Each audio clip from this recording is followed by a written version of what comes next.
Kill the yeah. dissidents. I've had it too good for too long, fuckers. Time to bring me down. But the question for this week, if we are ready for it. Yep. I think the recording's not going. Execute order 6969. Starting on Nice. the Discord. I got it going on the Discord. That's what all the I guess it's say. just not They got telling me that the- it's recording now. As long as it's going for you, Kenneth. There it goes. Skype's All right. back up anyway. Yeah, as we'll say, it's just a backup. But... So, the question for this week is, barring the current moot, what do you think is the current greatest threat to Dammerhall? I feel like we've answered this. We have, but you've gotten some new information since then, so I'm gauging. Yeah, the Drow have ratcheted up several places. Yeah, exactly. That's why I'm asking. And also, sometimes I premeditate these questions 2 weeks in advance, and sometimes I realize now before the game I hadn't come up with a question. So get off my fucking back, Michael. You asked us what our favorite cheese was once. Didn't ask That'll you come into twice. play later. It will. My God, we're gonna fight a cheese golem full of all of Yeah, our favorite that's it. cheeses. 3 golem will Mhm. not be stopped. Man, Cope's character will be real happy at that point. Yeah, but we're gonna have to keep the fight brief. Sorry, sounds that's the cute, best though. way It'll to be a good one, though. Yeah. You just try to make a Bree joke. Yes. So you said instead of the moot? Rather Yeah, than the moot.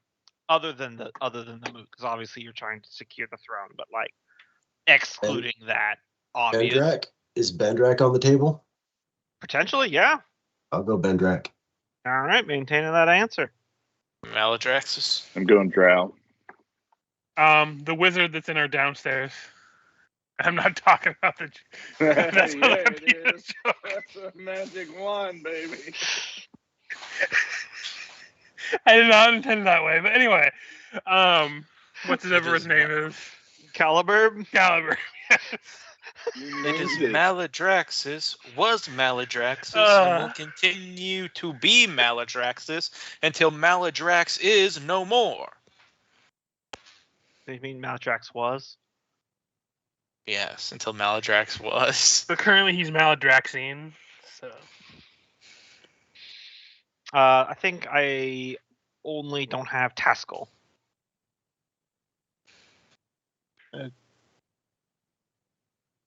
And I did say the Drow shut up several ranks, but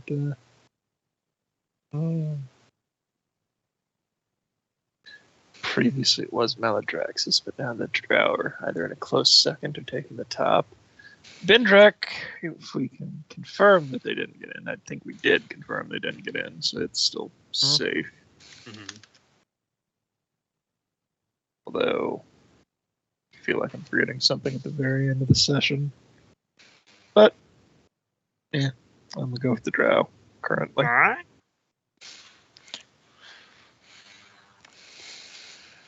Pretty nice little spread of threats there. All right. Fergus, your answer should have been that jelly thing, you fucking idiot. I'm not worried about him. He's never gonna Always come back. putting the world in jeopardy for your not even girlfriend. Listen, that thing's never gonna come and bother us. He's gonna be on his own little adventure. Nothing's ever gonna come from that. I'm the orange Fanta blob out of my own whirlwind adventure. I'm never talking back to those guys. I mean, I'd watch a TV show about an orange phantom monster just going around hanging out with random things. This week Look, on Diners, when Drive they Ins, make and the Dives. movie, when they make the movie of the Pixel Buddies, that Tom Bombadil jelly creature is getting written out.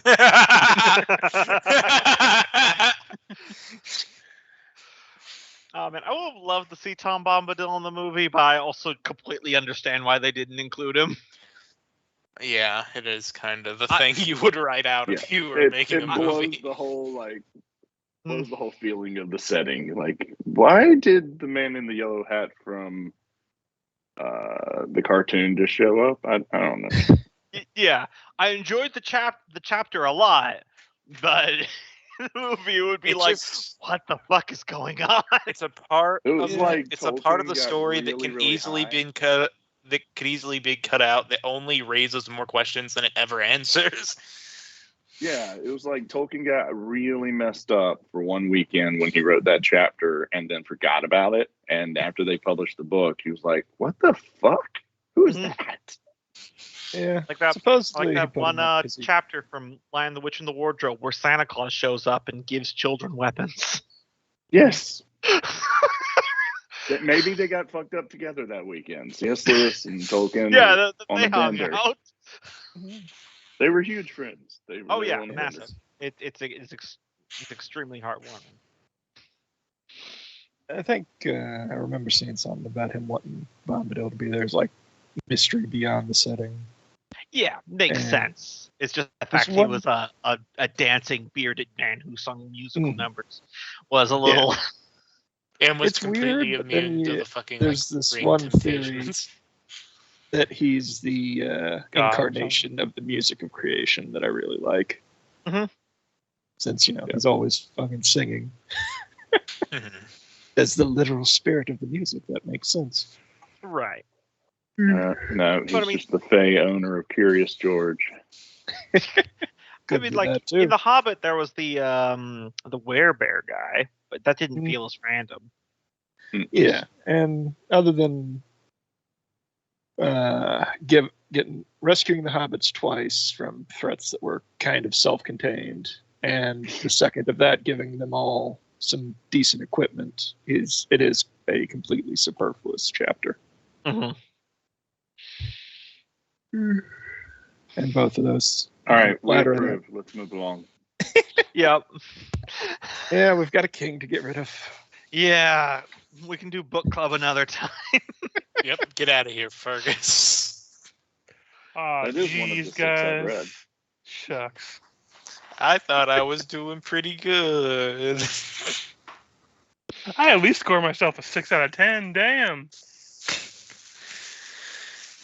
So what happened last time is you guys were attacked by a group of highly specially trained drow assassins, mixing both assassination techniques as well as monk-like martial arts techniques. Fucked up some of you guys pretty bad over the course of an extremely panicked encounter across the entire palace, playing hit and run with these assassins. You discovered that they were trying to crack into the family vault within the palace, a task they seems to have failed in. You guys managed to capture 2 of them alive. One of them you used magic to interrogate, though he kept repeatedly trying, and eventually succeeded to kill himself, trying to access no less than 6 different vials of poison hidden across his body to instantly kill himself. Though you still have 1 assassin alive, chained up, unconscious, and you also already removed all the poison from across his body that you know of.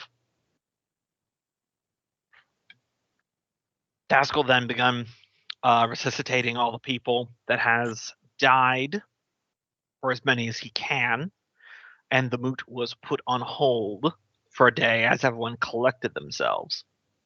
Fergus then 1v1'd the head of Clan Cinderax, feared Molten Fist, defeating him in combat and winning some of the champion's respect, and also forcing him to apologize to Ignis, something that she was immensely uncomfortable with, that Fergus kind of just forced her into. I mean, she was there to prove a point for me, but then I kind of apologized in the background, being like, yeah, nah, I get it. More of a Always joke, you better think. when the stripper is crying. What? Hold on. Forget whatever the fuck I was talking about. What the That's a fuck? Bloodhound Gang song, I'm pretty sure. They sang it, and David Allan Cole sang it, and what you just said of forcing her into it made me think of that song. There's a song out there that the lyrics say, what does it say? Something is better when the stripper is crying. A lap dance is so much better when the stripper is crying. That is That does not make me feel good. I don't think it's intended to. I'm gonna tell you, I don't think it's intended to make anyone feel great.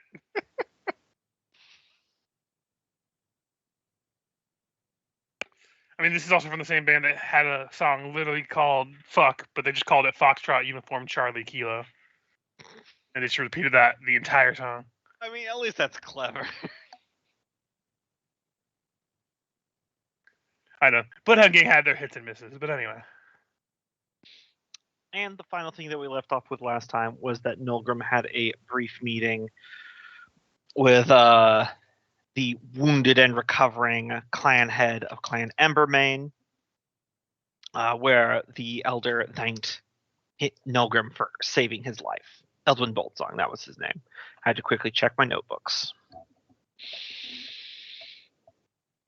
That's pretty much it.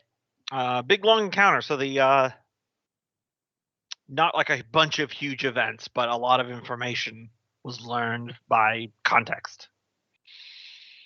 Also, Thrum got beat to death by those ninjas. Yes. It took literally 4 of the 8. Oh yeah, that's right.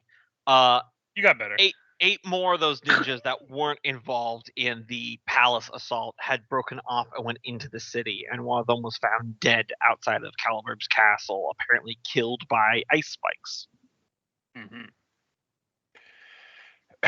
Yeah, so basically we have an unsupervised teleportation circle or something inside of his castle. Yeah, And I I believe think you we should build a recalled that- wall. That Mhm. Caliber, Bendrak, and some drow woman were all in the same picture, right? Yeah. Yeah, it was 4 people. It was Bendrak, Caliber, a drow that you don't know, and a gnome that you do not know.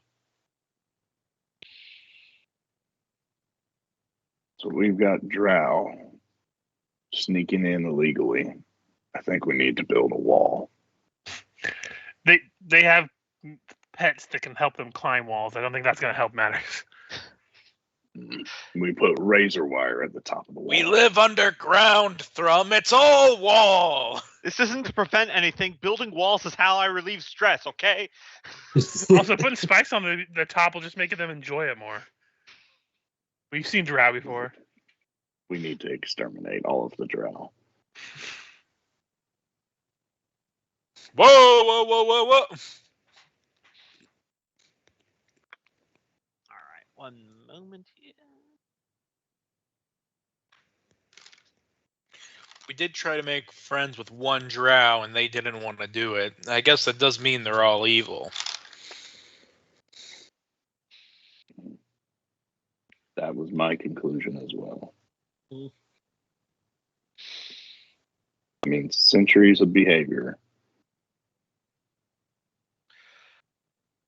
All right, so day 3 of the moon being a thing. Before the meeting takes place, Freya, what are you doing roughly in the late morning? Are you like attending paperwork that has to do with your official position or the College of Runeworks, or are you getting to the palace early? Probably during the moot, getting to the palace early. Mm-hmm. On your way, going through the halls, coming down the hall from the opposite direction is Gopper Silvertongue. He is the clan head of Forge Sworn. And he waves you down for a moment. He goes, All right, I'll stop talk to him. "Hey, Forgestein, it's good to be seeing ya. If I may have a moment of your time for a conversation." What's on your mind?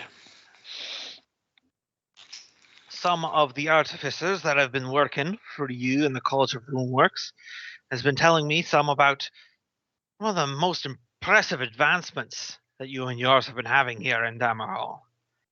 And I must say, I've only gotten a small taste, and I'm sure there's more you are yet to unveil.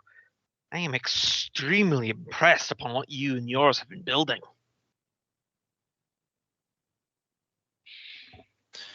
Thank you. It's all going to be needed if we're going to take back all of the holds that once the Dammerhall once called hers. I would agree.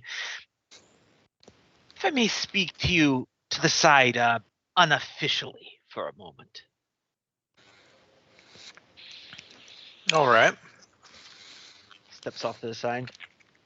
I think you and I, Forstein, are of one mind that war is coming to Dammerhall from one direction or another.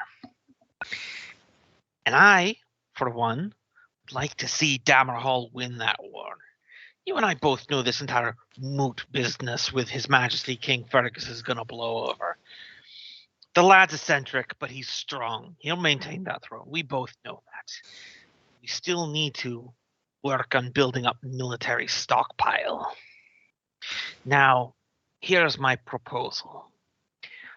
Officially, clans cannot openly give things to kingdoms on account of ancient dwarven laws of domains and rulership and the like.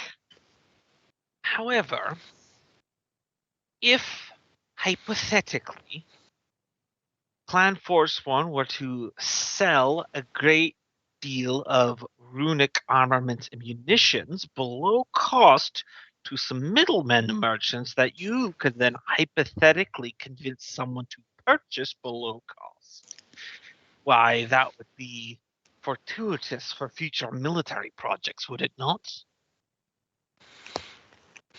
Indeed. If you could convince the Warthane or the Vault Warden to sign off on these once-in-a-century purchase opportunities, that would put a great deal of armament in the hands of Dammerhall. Armament that my clan would be very willing to part with.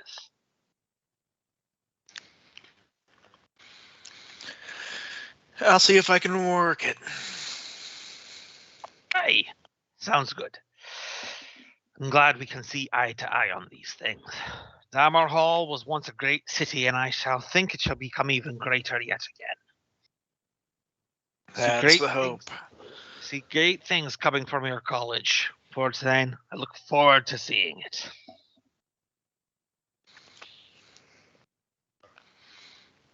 Did that guy just sell his mother's car? He engaged in some underhand backroom political dealings like that, skirting the edge of legality. Now, who are one of the two people I need to... The titles were, I forget. Warthane or the Vault Warden. So Nulgrim or... fuck, why am I forgetting names today? The guy who's in charge of doing your finances. Could you take us to the kingdom map? Yeah, sure. Yeah.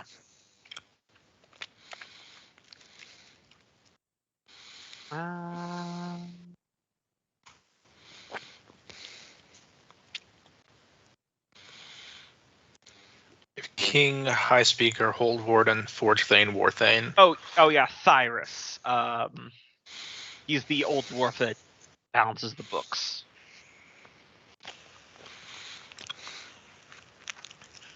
Might as well just do it this way. Hold on.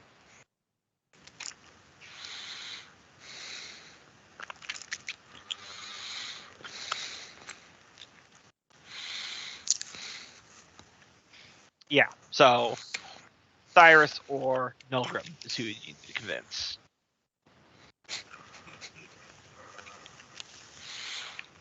Oh no, I wonder how he's going to convince Nulgrim. Hey, you want some free armor and weapons? I mean, yeah, this is really a good deal for everyone. From the sounds of it, sounds like they just can't do it because of tradition or whatever. Yeah, there's just some typical backroom dealings. Backroom vaguely could be considered insider trading. God, this world What's an has insider less for insider if not a trading little than the real trading? life. Yep. I mean, look, this prince has tons of money. He needs to get it out of South America. It's just he needs a partner to work with. Mhm. Personally, I just think Nancy Pelosi's really good at guessing. Anyways. Mhm. Yeah, I'm definitely going to approach Nolgrim about that.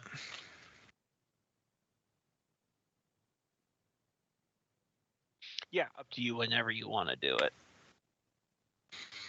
Now, we said I needed one or both. Either one. Okay, yeah, the Nolgrim's one I'm going to go for. Did you want me to And, say no? Yeah, I'd pitch it to you basically immediately. I don't know when you'd be getting to the palace, but yeah, just run it down to you like you said it.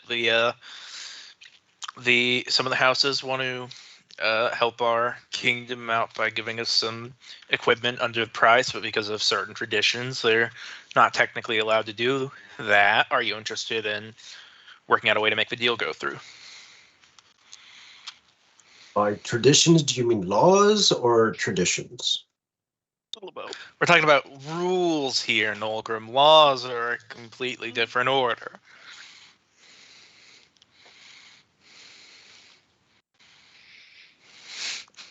It's one of those things that technically no laws are being broken because they're using middlemen merchants that are just being paid to then resell it below cost to you. So it's technically not illegal, but it's also very much not in the spirit of it. Just however you feel. If anybody raises a stink, we're just attacked by the drow. Let's arm up. Let's go ahead and do it. All right, so we can progress to that whenever. Yes, that will not require any sort of budget because you're getting it below cost. And though it'll probably resolve at the end of the season, I'll just go ahead and give you the asset now. It's a temporary asset, but I think you'll be happy with it. Weapon stockpile, D12, 6 uses.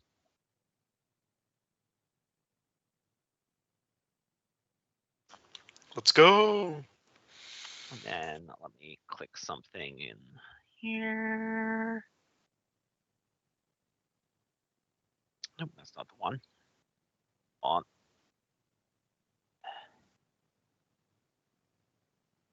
Loki's getting a new unit too.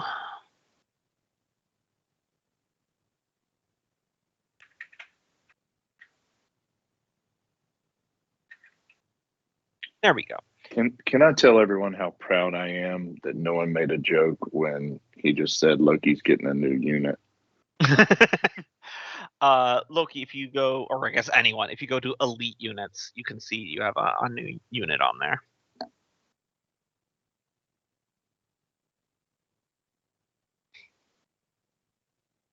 God, we've grown up so much in the last 9 years. I know. I would hope so. I guess those pills from Pornhub really work. Oh God, that's not what I thought he meant. I had to drag it back through the mud again. Who really puts tax documents in here? Yo, Pornhub got banned in my state, guys. Really? Yep. Yeah, if you go to Pornhub here, it's just a woman lecturing you about your people who make your laws. Yeah, there was a law that passed recently that like requires like porn websites to do certain things. So Pornhub was like the most legal of all the websites. It was like, okay, we're just not going to be there then. Yeah. And then the rest of them were like, okay, sue us. Yeah. They just don't give a fuck. I do have one quick question about that runic mortars. With the molten spray, does that allow them to then move that turn, or does that still fall under artillery since it's close range attack in place of melee?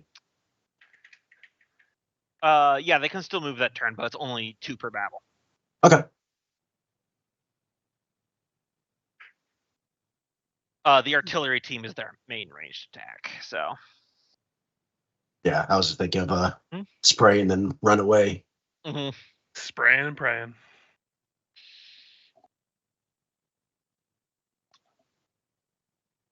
All right.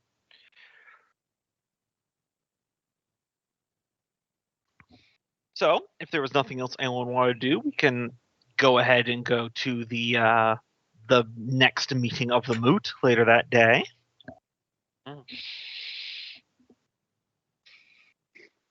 As you can imagine, the main conversation topic that is going on here is all the drow attack last time.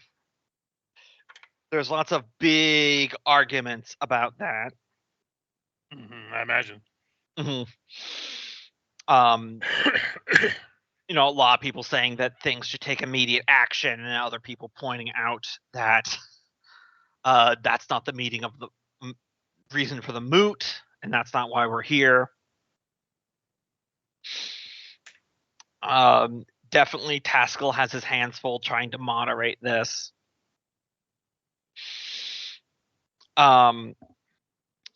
At one point, Hilda Elfsbane, the clan head of Oakensunder, takes the stand, and she's saying, "Now, obviously, I think it can be concluded that underneath the reign of King Fergus, he has allowed the drow to grow stronger due to his certain tolerances for the Dagglears and his wish for diplomacy.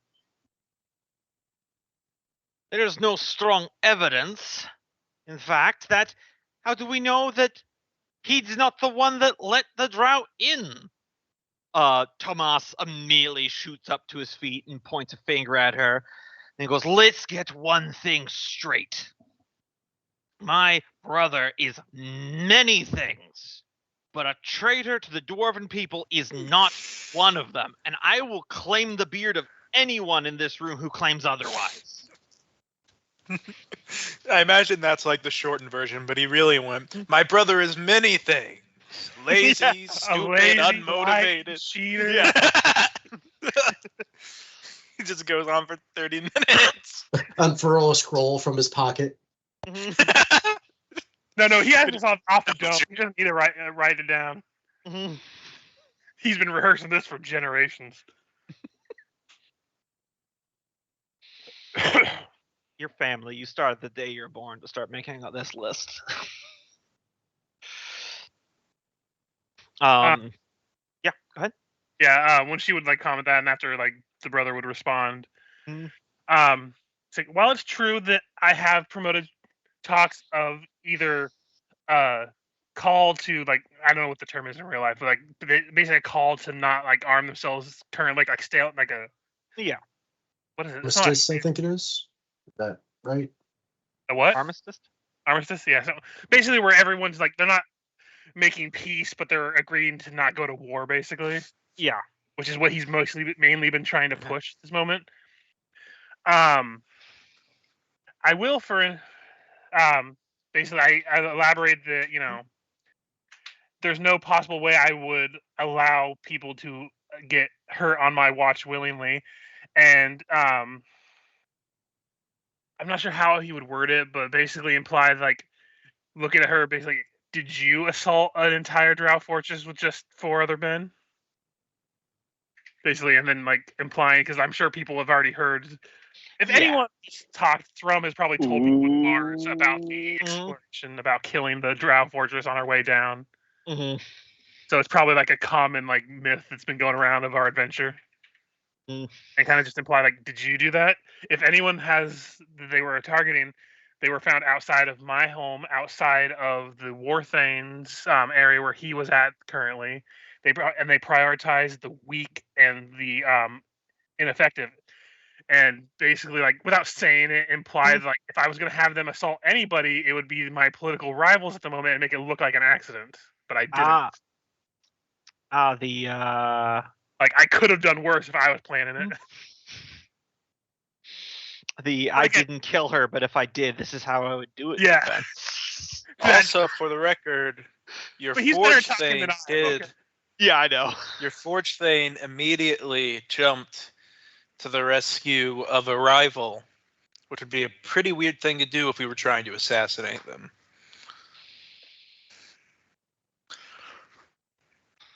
Bilkins Hammerhand, head of Clan Highcliffe, speaks in. No, I think it's fair to say that while this matter should probably be looked into, that is not the reason for the moot. We still need to discuss who is more fit to maintain the throne. The issue in here lies not just on the platforms of King Fergus and Tomas, but also the matter of tradition. And dwarven tradition is the firstborn claims the throne, barring abdication. As Tomas and Fergus are twins, this is held into a degree of question.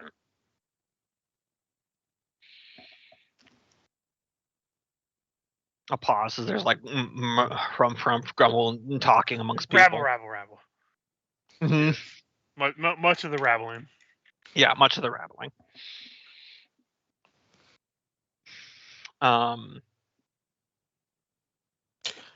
It's feared Molten Fist who speaks up next. Who says, tradition's all well and good. But when it's all murky like this, it comes down to the proof who's got blood in their beard. Near as I see it, points to Fergus, the lad fought for Dammerhall. He bled and took out that damned lich, tried to take the throne. Tomas, he showed up. That should be counting for some weight. More rabble. A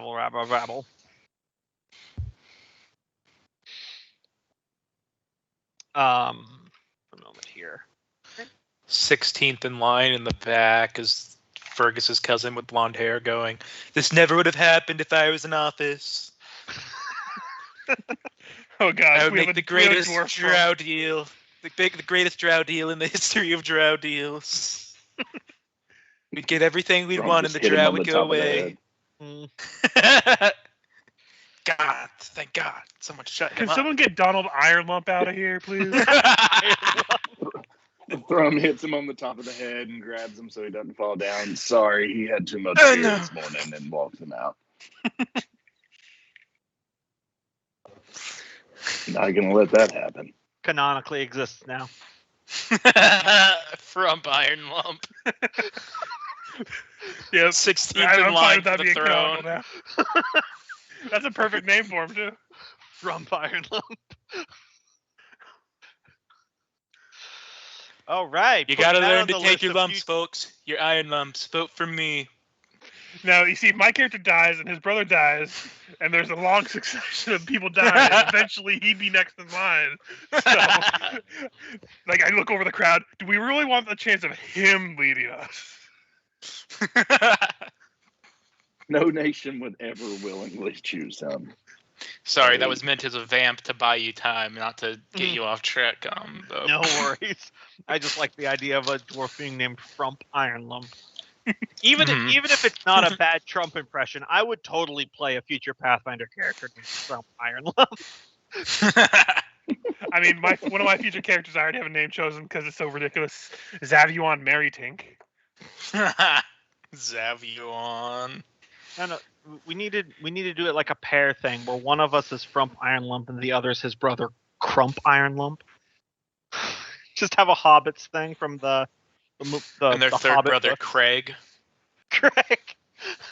Their third brother Bendigo. Derek. No, one of them's Crunk Iron Lump, and he's the bard, but his performance is dance. Very weird dance too. He gets crunk.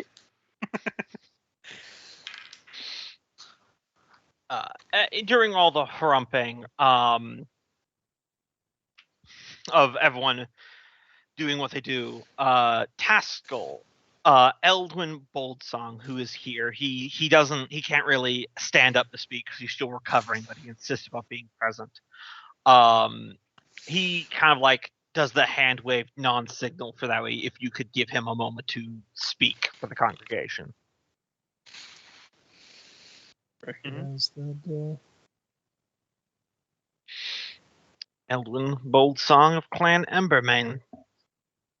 He says, "Friends, fellow children of Mountain and Fire, we've been doing much argument here this day, and especially in light of the events of yesterday. And many points are right. My noble peer from Clan Highcliff speaks true that our traditions are paramount and in importance on who should decide who has to be the throne. But Master Molten Fist of Clan... Damn it, why are my names... not Embermane. Sorry about this. Clan Cinderax. Something's wrong with my brain today. I think I've got too many holes in my skull. Also speaks true that... Probably shouldn't drill anymore. Yeah. It's just so much fun. I got this bone drill. What am I supposed to do with it? You know how expensive. How will I get the evil spirits out? It's Oh, for you got cooling, the bone drill ventilation.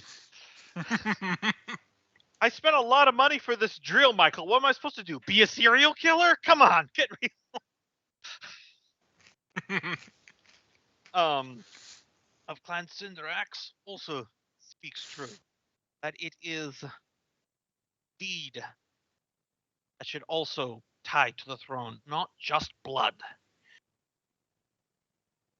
Thankfully, I am pleased to inform you that there is a candidate bidding for the throne that fits all these criteria and more.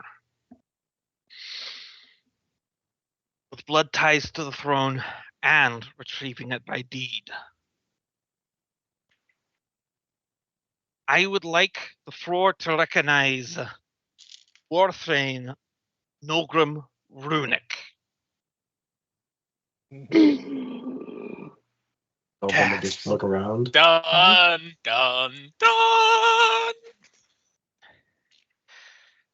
I have in my possession, pulls out from his robes, a letter written by a member of my clan, Jorah of Clan Embermane, speaking of her times and when she had an illicit affair with Braskin of Clan Hallforged, father of Fergus and Tomas.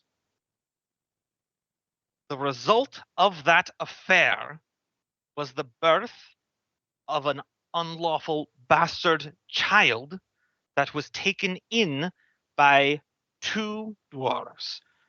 The birth maid Nari Runic and her husband Nagrim Runic, who they raised as their own, none other than Nogrim Runic.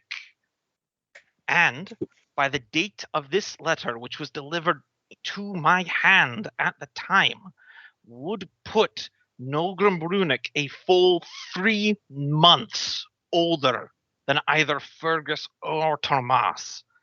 And as one of the people who retook Dammerhall, means that he has claim to the throne by blood and by deed. As you guys can imagine, the entire hall just explodes. Shouting. Who's saying this? No, Emberman, the meddlers. so Nolgrim and Fergus are half brothers. Yes. The funny thing is, Nogrim's just like probably standing nearby me. I just lean over. I'm like, I mean, we could easily check this by just going to the vault door and see if you can open it. I mean, he could anyway. Nolgrim Okay. immediately I walks thought it was like out. only direct descendant thing. So Yeah, Thrum could open it too. Oh, okay, Gotcha. gotcha. Yeah, Nolgrim would just. How is a movie reaction shot of everyone here? Thrum is standing there listening, and he's like, "Yeah, I'm okay with that." Nolgrim's looking like lightheaded and just kind of trying to figure out if he's being betrayed by Embermane, or like why didn't he tell why drop this on him all of a sudden here and now? It's like, hey, your entire life story is different. Here, let's televise it now. Freya's definitely giving a sidelong glance at Nolgrim, and kind of like, definitely a way you can tell is like, I hope we're still on the same page. Fergus like, bro, I could just be the best spy master. Fergus is like, oh, thank God, I quit. Just puts the crown on Nolgrim's head and walks away. I'm out of here, bitches. Double fingers. Heavy is my cross that I don't bear anymore, bitch. Later. The ending to Breakfast Club, pissed up, head down. Roll credits.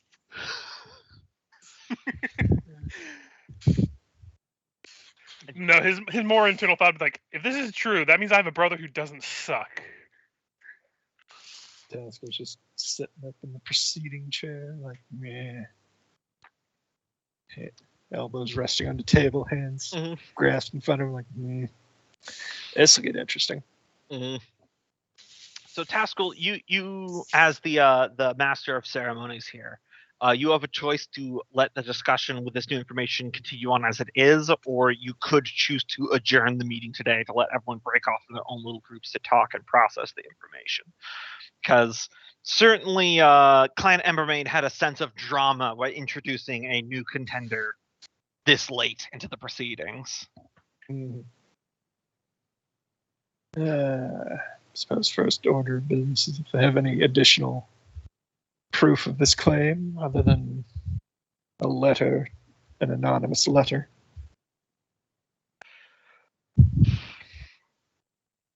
Yeah, so you were able to eventually calm everyone down, and Eldrin Boltsong says, with a little bit of time, we can call in the sworn testimony of Narni Runic, who was present during the birth of Nolgrim, as well as her husband, Nagrim.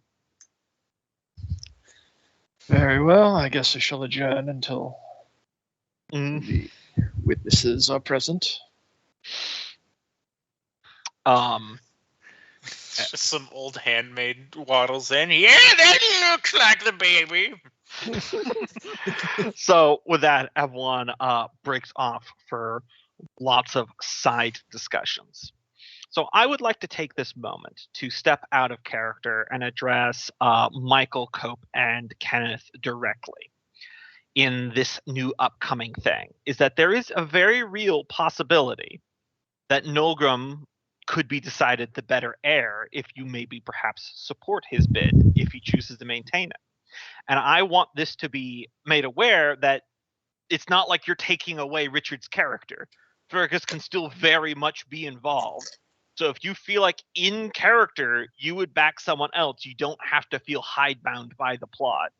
You could totally send Fergus up the river if that's what you wish to do. He could still be involved in the plot. He could have nothing saying that Nolgrim couldn't give him a job within the kingdom, other than the acts. Yeah, I mean, like, it's if he loses the mood, they don't kill him, right? No, he's not guilty of anything. He just doesn't. I'm still considered a war hero. Yeah, I mean, and you can still be part of the government. Yeah, exactly. You're still very much involved, unless he's declared he said abdicate, and then Fergus says he doesn't, and then he starts a civil war, and then in which case I think that's just going to be the entire rest of the campaign. All my other stuff would go out the window, but I don't see that happening. No, civil war, motherfuckers. Flip table. Wait, I wanted the throne all why along. is this table made of stone? I can't flip it. Ah! Herniates his back. So I just wanted that out of character knowledge to be put out there, so that way in your own decision of how you want to process this, it's like you're not going to assassinate Richard's fun here. No, I'm game for whatever you guys decide. That's fun as shit either way. And I think it was probably in character that Richard leaned over and was like, "Dude, that'd make a really good spy master." That just seems Technically, in he personality. fulfilled prophecy just by putting his ass in the chair. So didn't say how Right, long he that's- had to stay in the chair. Mhm. All it was just a sight. I saw it, and it happened. And And plus, until Nolgrim other has than- kids, I'm next in line if he dies. So there we go.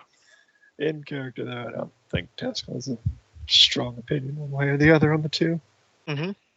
Probably try to Um, meet with the two of them and discuss what they'd actually prefer. Although I feel like I'm still supposed to remain neutral to oversee the proceedings. Mm. Yeah, but what happens behind closed doors happens behind closed doors. Mm-hmm. So I guess this is Yeah. a good answer. Where is everyone else? Who are you gonna break off? Who are you gonna talk to? I imagine Nolgrim probably wants to talk to Boltzong. I think he wants to go to Fergus first. Mm-hmm. Should we gather the council of idiots? I mean, at least informally, if you wish to. Summon the idiots. The best part is the king is also part of the council of idiots. Mhm. Well, Nolgrim, are you talking to Fergus one-on-one first? Yeah. Okay. No, if Fergus is willing, Oh yeah. would pull you aside and say, listen, I don't know if this is bullshit or not, but I had no idea this was coming. I am definitely gonna have words with him. Well, But- I had a feeling they were going to pull something out of their hats. Like, not them in particular, but somebody was going to pull some kind of something out of left field because it's too. The heritage thing of who was born first is too dicey between me and my brother. Mm. So they needed to do something, and let's be fair, they have their own political machinations to probably do this, regardless of whether it's true or not. Right. I mean, he said it was one of his family members that had me. Yeah, so Well, someone that's from definitely his clan, to be that's clear. definitely Okay. suspect. Well, yeah. Yeah, That's not what I meant, somebody from probably his not clan. directly related to him.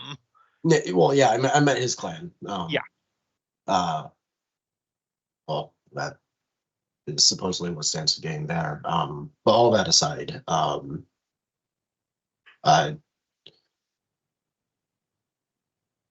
have no strong feelings either way.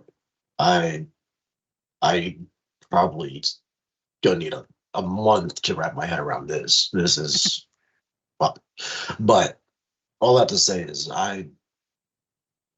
whatever all this politicking going is, I've still got your back, man. Whatever you want to do, I'm here for you. Because you're fun. Now you're literally a brother to me. Supposedly. Well, hold your horses Allegedly. there. We're not sure yet. Allegedly. Right. I know. This is sorry. Listen, I've had one brother try to kill me and one accidentally try to kill me when we teleported in our shenanigans on our way here. Fair. I still remember those fucking fiery dogs. Oh, so do I. So do I. Fergus is like only half brothers, and I will remind you, it's the bad half. Yes, very much so. All right. I will So, say, if you are my brother, I am very sorry about your heritage, because if that's true, our dad was a dick. Do you know how much you have to drink to be considered a drunk by dwarven standards? He just kind insane. of stares off in the distance for a sec, like that's a lot. All right. I gotta have a word with Old Song there. Yeah, you Sorry. go do that. I have to do other things involving bureaucracy at the moment until we get this figured out. Yeah. Because out of character stuff, he is having people actively like investigate if there's any like traps or something set outside of the mage tower. Like he's going full like we need a round the clock watch on this place. Yeah.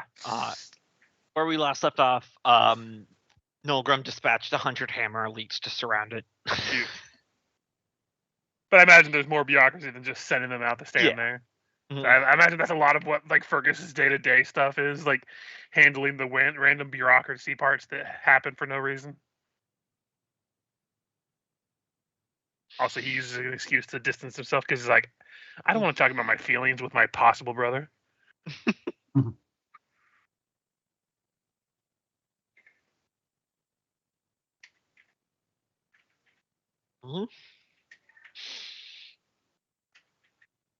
Let's see. Thrum, what are you going to do during this period here? Cut to Thrum, and he's working needlework of a little pillow that says, "I knew it was you."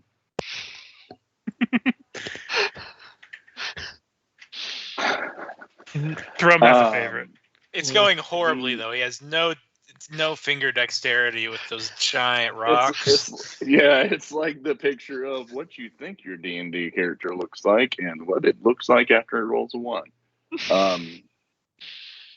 Now he immediately, as the rabble broke up and everyone stood up and was dismissed by Taskell, he wanted to rush up there and go congratulate Nolgrim and congratulate Fergus, because in his mind, this is the best thing that has happened since all of this began.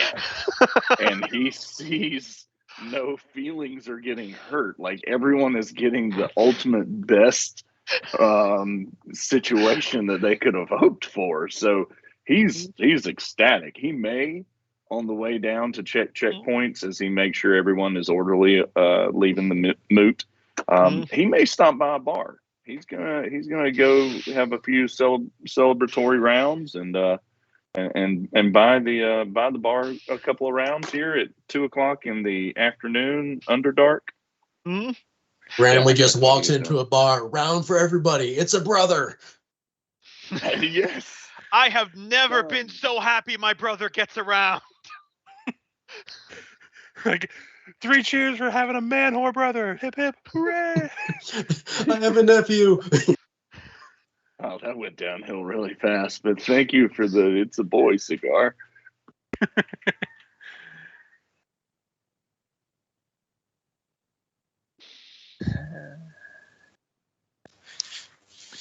The thought occurs. We do have the ability to summon the ancestors. Are these two dead? I'm sorry, I just thought about that. And "It's a Boy" cigar is a hilarious gift.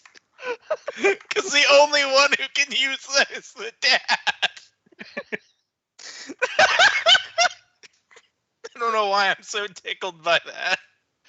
To answer your question, though, Haskell, yes, both Baskin and whatever the name, I need to open up Nolgrim's sheet again. The two mothers, the parents of Nolgrim, are claimed to be birth parents, are in fact dead. Both. That leaves the question of if they are just dead or double dead. Yeah, were they ground up by that factor here? Sorry, guys. If you were wondering, the scenario I had concocted in my head was like you're going to a baby shower, and instead of buying anything for the mom or the child, you arrive with a cigar. Just one cigar, and yes, that's bad, but ladies can smoke cigars too. Not pregnant ones. True. I mean, they can, but that's probably bad. They shouldn't, Cope. Jesus. That's why he said they can, not that they should. I said they can, but it's probably very bad. Cope's lady was just fucking smoking a pack a day while we were playing D&D all those nights. No, but we did go to a beer festival one time with my friend who was one of my friends was pregnant, and she was driving us. And she was there, and this German guy comes up and he goes, "Hey, very good." And she was holding her husband's beer for him at the moment. And he comes up and he goes, "Hey, very good. You're drinking beer. It's good for the baby." And he walks off. Okay. That sounds like every German person I've met. It's good for the baby. No, it's not, you fucking idiot. I knew a German guy, super nice person, but when I said I don't really like beer, he just said, that's because you haven't had a good one yet. But seriously, pregnant women should not drink beer because it could hurt their definitely not. Could hurt their feet. Smoke cigars either, for the people who don't. You're pregnant and also a woman, which which is unlikely considering you're watching this. Mhm. Don't smoke cigars. Yes, Those are it will PSA hurt for your the- feet. Yes, yeah. If you are a pregnant woman watching Pixel Buddies on YouTube, what horrible series of life choices have led you to this point? And I am sorry. Thank I you for wish making we this had far, met by the 20 way. years ago. Yeah, I mean Mazel Tov, but I'm sorry that you have to listen to us. You know, I think we got the 20 subscribers not that long ago. Yeah. Dude, I'm not sorry. I think we're fantastic. We got 20 Anyway, subscribers. back to the scene. And You- scene. You're getting sloshed at the bar. Thrum Mhm. celebrating the fact that you have another nephew. And he's the king. Oh God.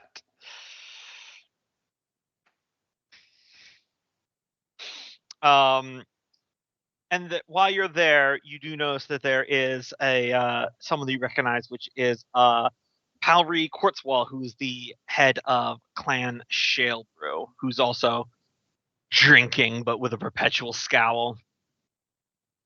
Eventually catches your eye, and she goes, "Hey, so what do you think of all this new air? I'm guessing, judging by the celebration, you're 4." Well, Harry, this is the best news that I've gotten all day. I think everybody's going to be super excited with Nolgrim. He is a dwarf amongst dwarves, and now Fergus doesn't have to do any of this because he's made it abundantly clear all along that he never wanted to. So, yes, it's fantastic. Give me a persuasion at advantage there, Thrum.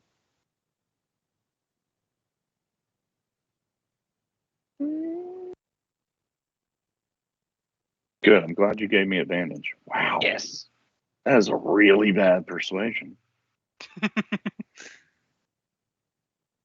Yeah, DC was 8. Yes, 16.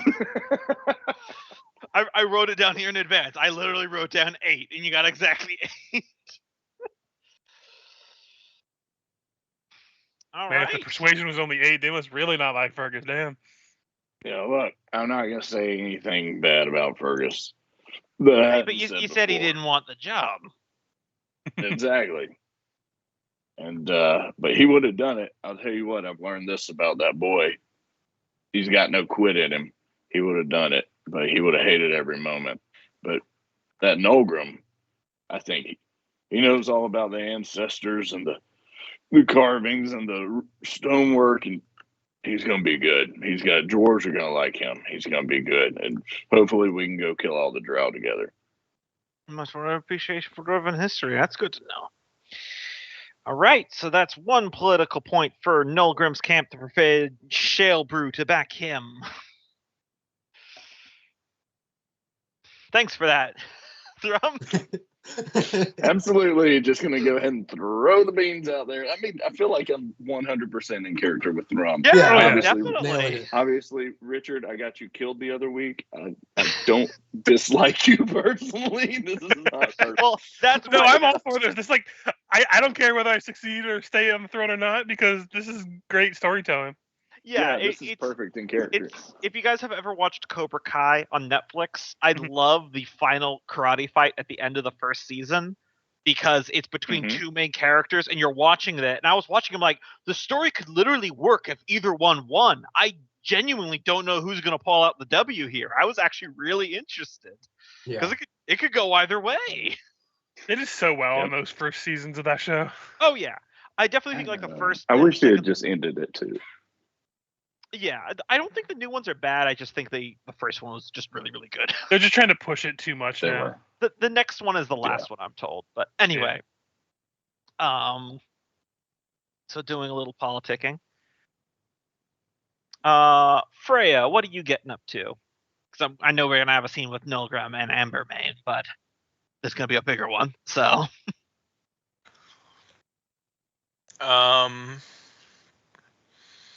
I mean, it sounds like all the conversations are kind of happening privately. Mhm. But as far as where she stands in the situation, she's still Fergus. But we haven't really sat down to talk about it, so. Yeah. I mean, if you want to take this time to go talk to him, that's what you can do now. Well, I don't really have anything to say to him. Mm. I mean, I haven't heard everyone's opinion. I just assume they're all on board. It's clearly this is just a tactic to split our vote here, split our coalition.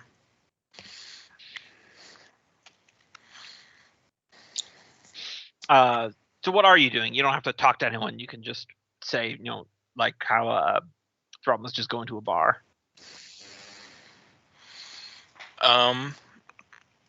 So what are we not meeting again until tomorrow? The moot is, yeah. I was just kind of checking in with everyone. That's just what I'm doing here.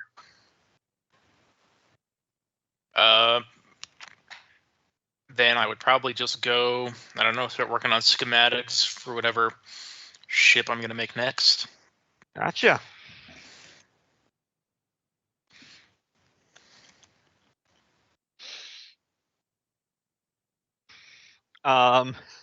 You swiftly discover that news of what happened in the moot has been spreading like wildfire.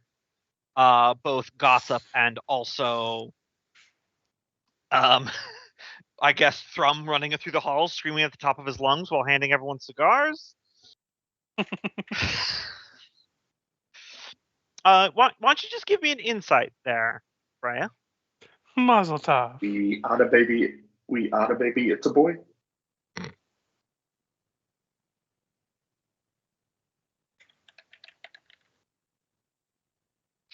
All right. It's not hard for you to learn where a couple people are currently standing on who they're favoring. I will say with a 20, if you would like, I can just pick clans for you, but pick 2 clans and I'll tell you if they are backing someone and who, or if they're currently still up in the air. I guess just, I think I know Forge Thorn is backing Fergus. Mm-hmm. So, what's the other one that I have? Yeah. Heldengard and Helmengard, yeah. Helmengard. Yeah, Helmengard is currently undecided. They are still up in the air between the 3. So they can be a swing one. Okay. And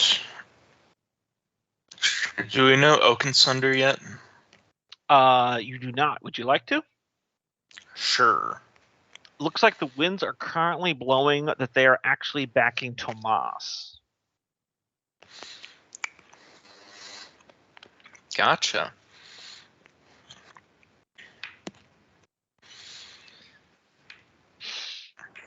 So that's a nice little information that you have there. I've got an Excel spreadsheet open on another tab, and I've got all the clans, and I got like a little graph to show me who's with who, rather than just keeping it in my head. Yes, this is all things I will say upon our imminent meeting of the fucking stupid idiots or whatever we're called. No, that's the High Council. The Council of Stupid Fucking Idiots is the High Council, and we're the Normal Council, which is the Council of Idiots. The High Council is when we get all the clans together. I thought the High Council were those group of college buds you had smoking in the other room. Taskell, what are you doing after the meeting? They can be consulted on important tasks such as what Dorito flavor is best.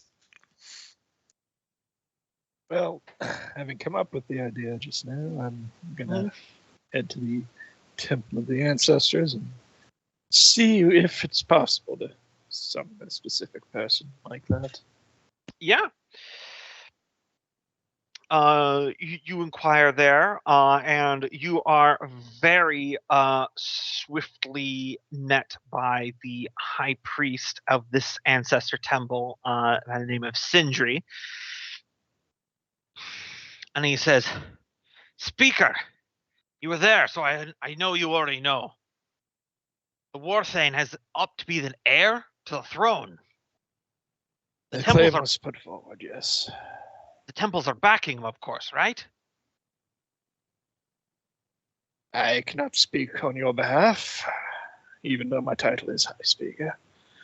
In the interest of remaining neutral and overseeing it, cannot say either way, but I find them both to be honorable men, dwarves, technically. Right. Yes, very honorable. But the Warthane is a grudge plate. He inherently has a greater appreciation for dwarven spirituality than his half-brother, Fergus. He's the obvious better one to sit on the throne. We don't know before it's too long before Fergus decides to put up a temple to a human god or something like that.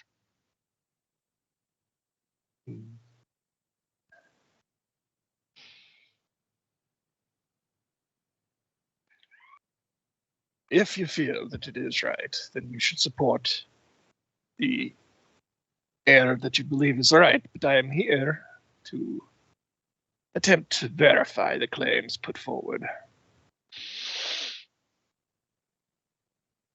Right, of course. The intendant spoke, calling forth a spirit from the halls beyond. Much has been done by the lich that inhabits Dammerhall. But we can see what we can do, especially if it ratifies the Warthane's claim to the throne. So see to it personally and immediately. Excellent. Excellent. Finger tap. No, All Mr. is Taskell going is a buff according Mr. to Burns. plan. Taskell's just a buff Mr. Burns the entire time. Haskell's just like, By the way, vote for who you want to vote for, man. It's not my business.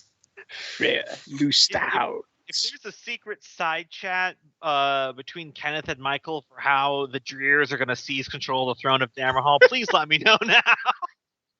Not currently, but maybe. Maybe there should be. I'm just throwing that out there.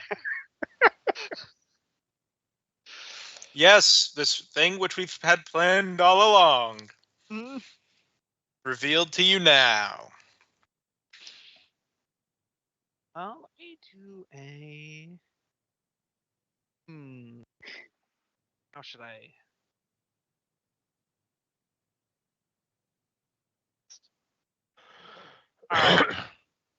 Alright. Kenneth, give me 2 separate D100 rolls to see if the souls are reachable.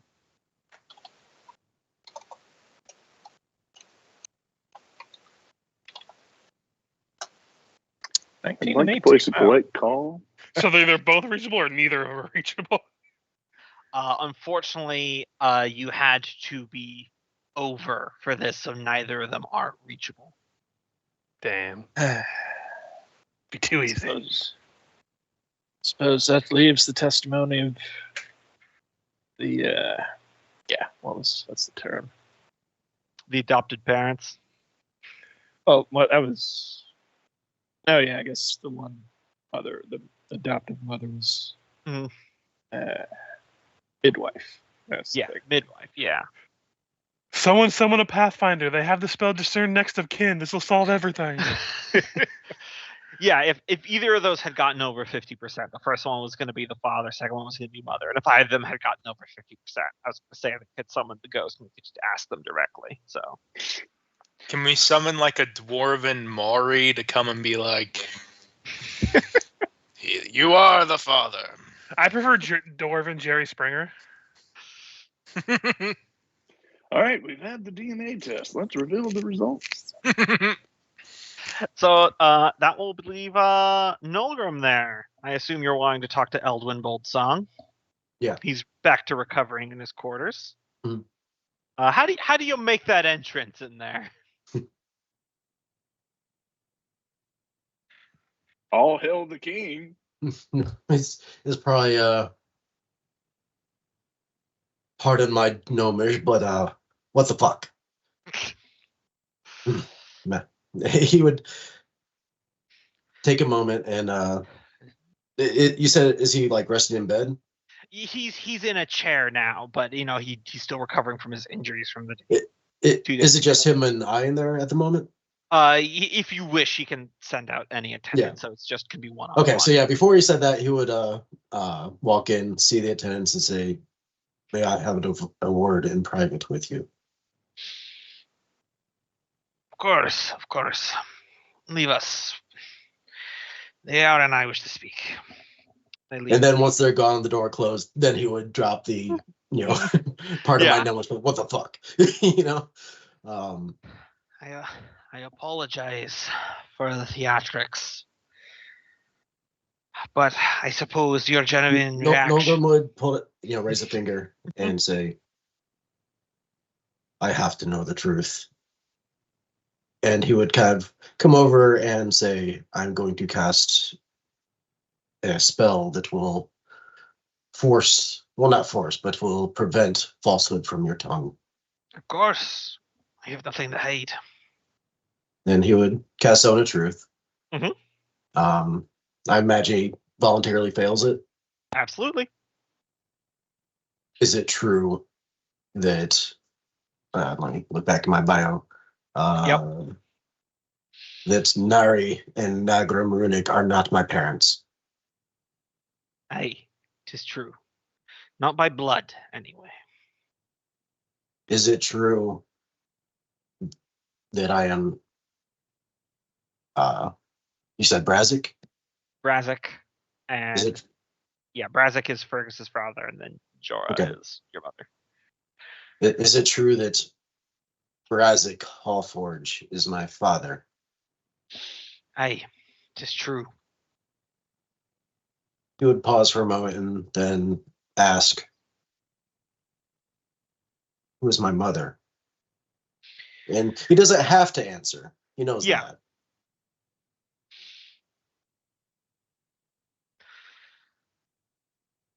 Jorah of Clan Embermane was a respected member of Clan Embermane. A scholar and an explorer of Dwarven history, of perhaps not renown, but certainly of expertise. How she and your father came to be of company, I do not know. She tragically passed during your birth. Ogre will stumble back and just kind of just pull up a seat and sit down. Mm-hmm. Just take it all in. I apologize that you had to find out the news such as this way, my boy. I tried to subtly inquire with you before during our meetings. You did not seem to have known. And as for the drama there in the hall, it is the cruel world of clan politics, my lad. The genuineness of your reaction sells earnestness to your claim than if it was premeditated.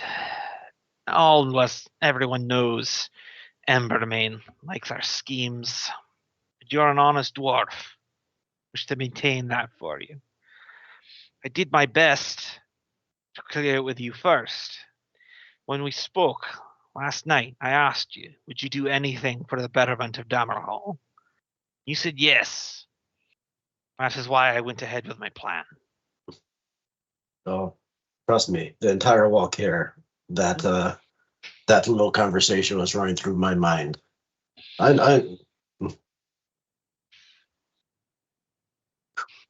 Wow. The reputation of Embermane politics is impressive. I wish to be clear with you, boy, especially underneath the spell that you have cast here. Everything I'm doing is because I genuinely believe you are best for the throne of Dammerhall. I mean no ill will towards your brother Fergus. He seems like a clever... Nogrim would just kind of, just kind of reel back at just hearing that, from the truth spell. It's like, fuck. He seems like a clever, very capable young lad. But you are so much more. You have an appreciation for our histories. You have taken the burden of being a grudge blade, a sign that you wish to bear the burdens of our ancestors into itself. Your bravery, valor, and power is already clearly on display. You should be upon that throne. That is what I wholeheartedly believe and what the entirety of Embermane believe. That is why we are backing you for this claim for the throne. Does the how was it put? Illegal bastard have an effect in here? There is some precedent, and there will be discussions. I apologize for the wording, but one must be literal in these matters. There will be debates. There will be pushback. I have already reason to believe that Hullforged and Forged Sworn are not wavering from Fergus's side.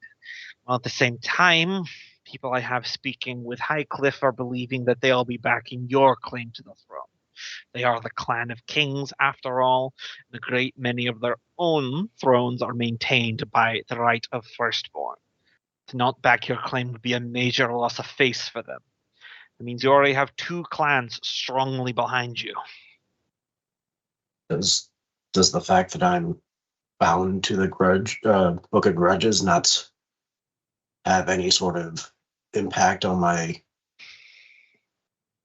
oath of the throne? I mean, that's two oaths to two different entities. I expect there will be some pushback on that from Oakensunder, Forge Sworn, maybe even Grimpire. But that's nothing that we cannot overcome. Especially if you get the temples on your side and any members of the current regime that wish to support you. To be honest, I don't even know if I want it. I mean, I'd sooner take it than I was about to say Fergus's brother, but fuck. Yeah. He gingerly takes her hand. I won't be forcing you to do anything you don't want to do. But please consider it seriously. Your claim is true by Dwarven tradition and law. And be true to yourself as well. Do you believe that your brother Fergus is the most fit? Does he wish this, or was he merely put upon the throne by happenstance? Think back over your journey. Is he bound by this by a sense of duty, or just because you put him there? He can still help, of course. He's still a hero of the people. To be honest, I was dead at the time that he defeated the Lich. And yet here you are. I have heard the stories as well. How Father Mountain himself reforged you upon his hammer. Mulgrim would just shake his head like, oh my god, this is just like almost getting more and more storybook that he didn't even realize. Fuck. Yep.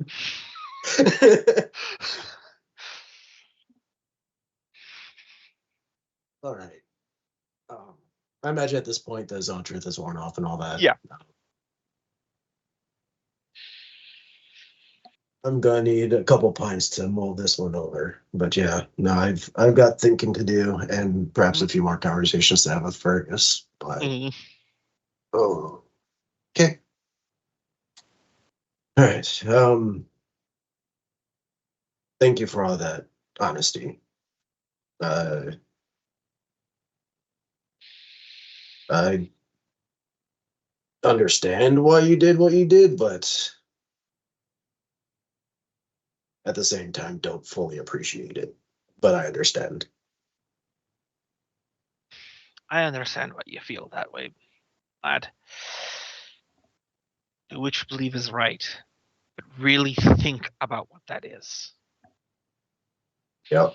That's one of many things that's going through my mind right now. Trust me. Mm-hmm. All right. Yep. Milgram will give him a nod and depart. As you're exiting his chamber and heading down the hall, you find Tomas waiting down at the end. Mhm. And then there were three. And Milgram just kind of shrug like, oh. I don't hold it against you. The old man couldn't keep it in. How many more siblings do you think we Jin. have? I don't want to think about it. Gin-soaked bastard. One thing that Fergus and I could agree on was him.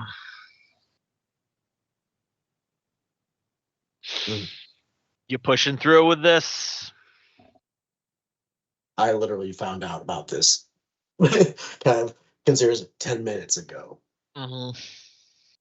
I have no idea what to think. I'm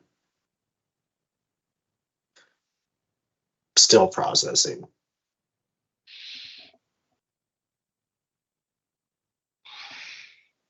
How does this change things for you? Nothing. I'm still making the bid for the throne. Fair enough. I didn't think it would.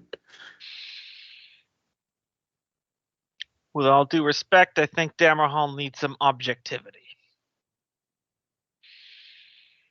In what way? Someone who can see the big picture, beyond just the walls of this place. It's good for the dwarven people in the long run. I spent the last few years traveling onto multiple holds with Clan Grimpire. I fought undead hordes of the Southern Underdark. I know what's out there. I know how important our ways are. You want some brotherly advice? No one will shrug. Sure, why not? Drop out. Convince Fergus to do the same. You reclaim Dammerhall, you can hold your heads up high. Enjoy being heroes. Be retired. Why do you want the throne so bad? I assume Fergus has told you about our little backgrounds of youth. Bits and pieces. Wasn't always on the straight and narrow. Guess you could consider this my redemption arc. Want to do right by our people. Better than our fucked up old man did. I walk by. Please, you don't read. You don't even know what an arc is. So, wait, hold on. Your entire purpose of taking a throne is to make yourself feel better about the things you've done in the past. No, go just shake his head, pat him on the shoulder, and just kind of start walking away. And from down the hall, Fergus is going, some kind of boat, isn't it?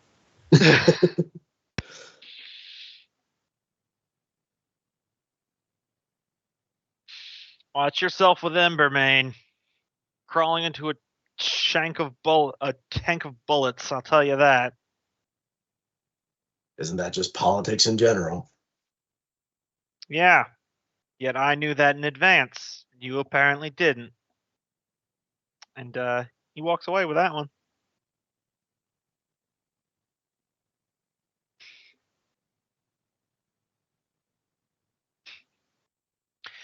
So, did you guys want to have that meeting of the Council of Idiots now? I mean, probably whenever you guys are ready. Yeah. You're able to saddle up everyone except for Ivy, who is absent. Mm-hmm. Thrum's the first one there. Actually, can I take a quick bio? Oh, yeah, sure. Good call. I'll be right back. Yep. Grab a drink.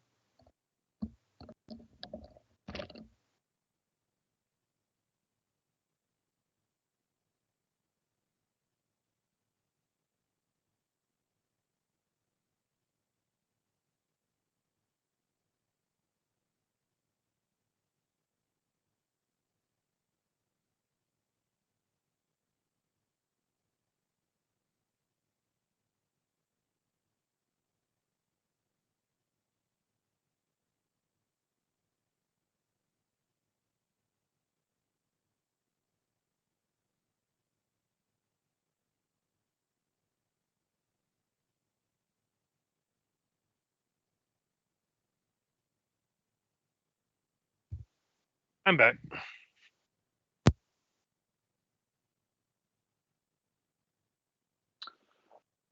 Richard, I need to say out loud, as everyone continued to talk bad about your fictional paper character, that you're a good person and we love you. And, and I was like, this would kind of make me a little depressed if everyone was talking about my paper character like this. So, oh no, I'm here for it. So, virtual hug. We love you, Richard, and none of this is about you. Oh no, it's cool. I like to make asshole characters. He wasn't even that bad. It was just that he was different in a culture of asshole characters.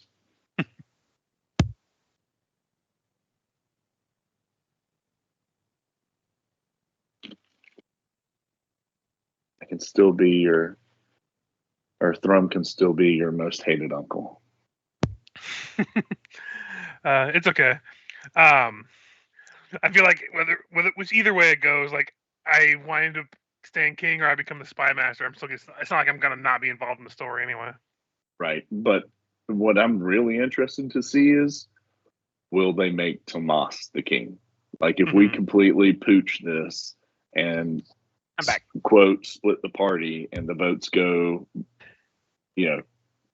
between the two of y'all and Tomas gets elected, what the fuck happens then?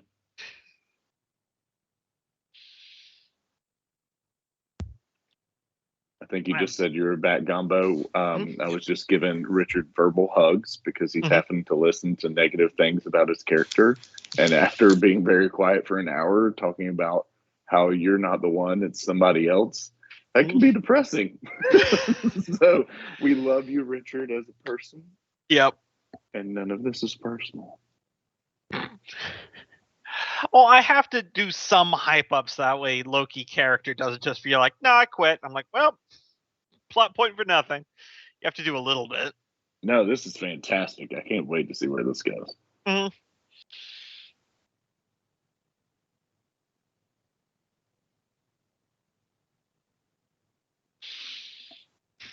Besides, like I said, even if Fergus does lose, he still plays the character. He still can be a part of kingdom management and everything like that. He doesn't lose a whole terrible much.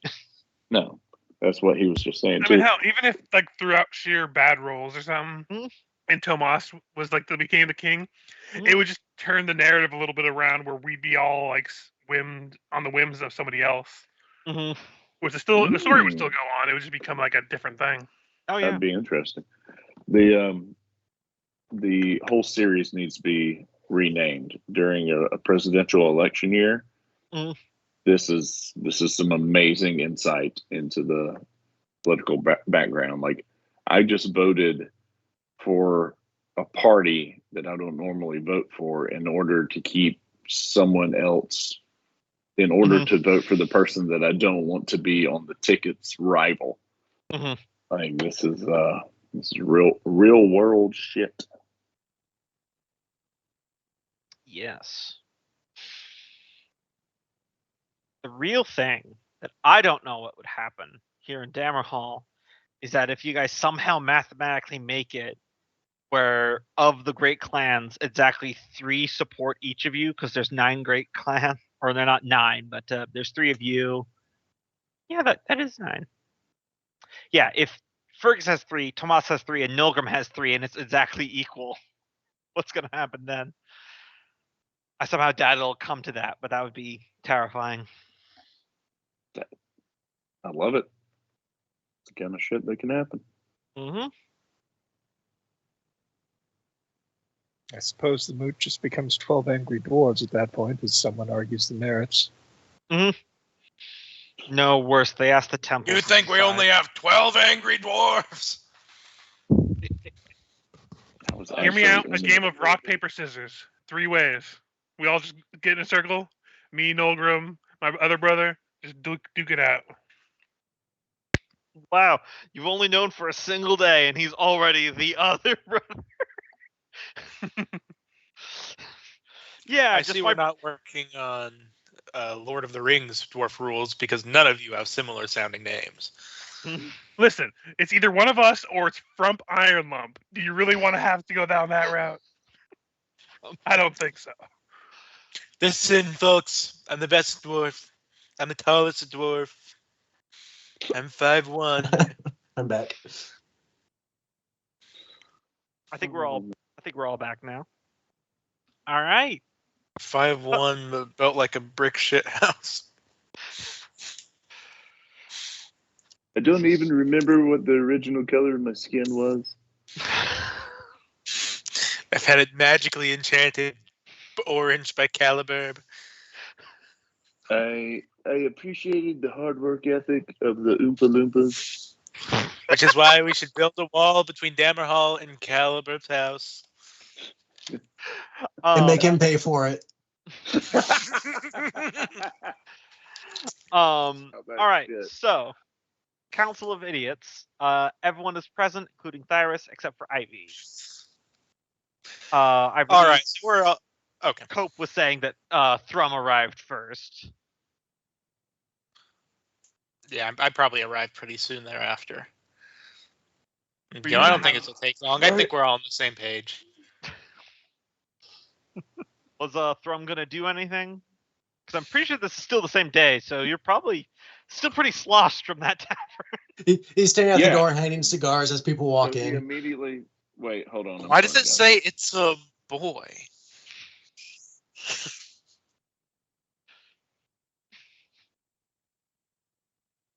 Yes, Cope? Said hold on.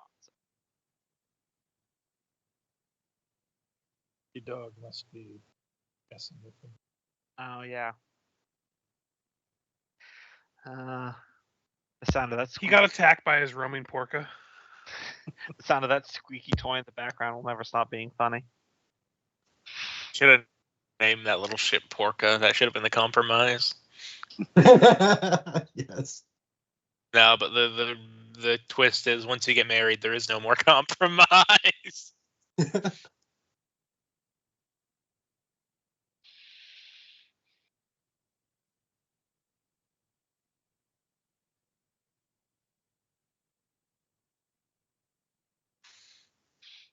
All right, sorry guys. No worries. As Freya comes in, Freya, I have a character. She's a niece. Yeah, not blood related. The cousin of Fergus on Fergus's mother's side. Freya, all of our problems have been answered. This is fantastic. Here, I brought this bottle. Not really sure what they call it, but this is such a celebration, I don't care. Here you go. She'd go, I'm not sure I understand what you mean. As far as I see, nothing has changed.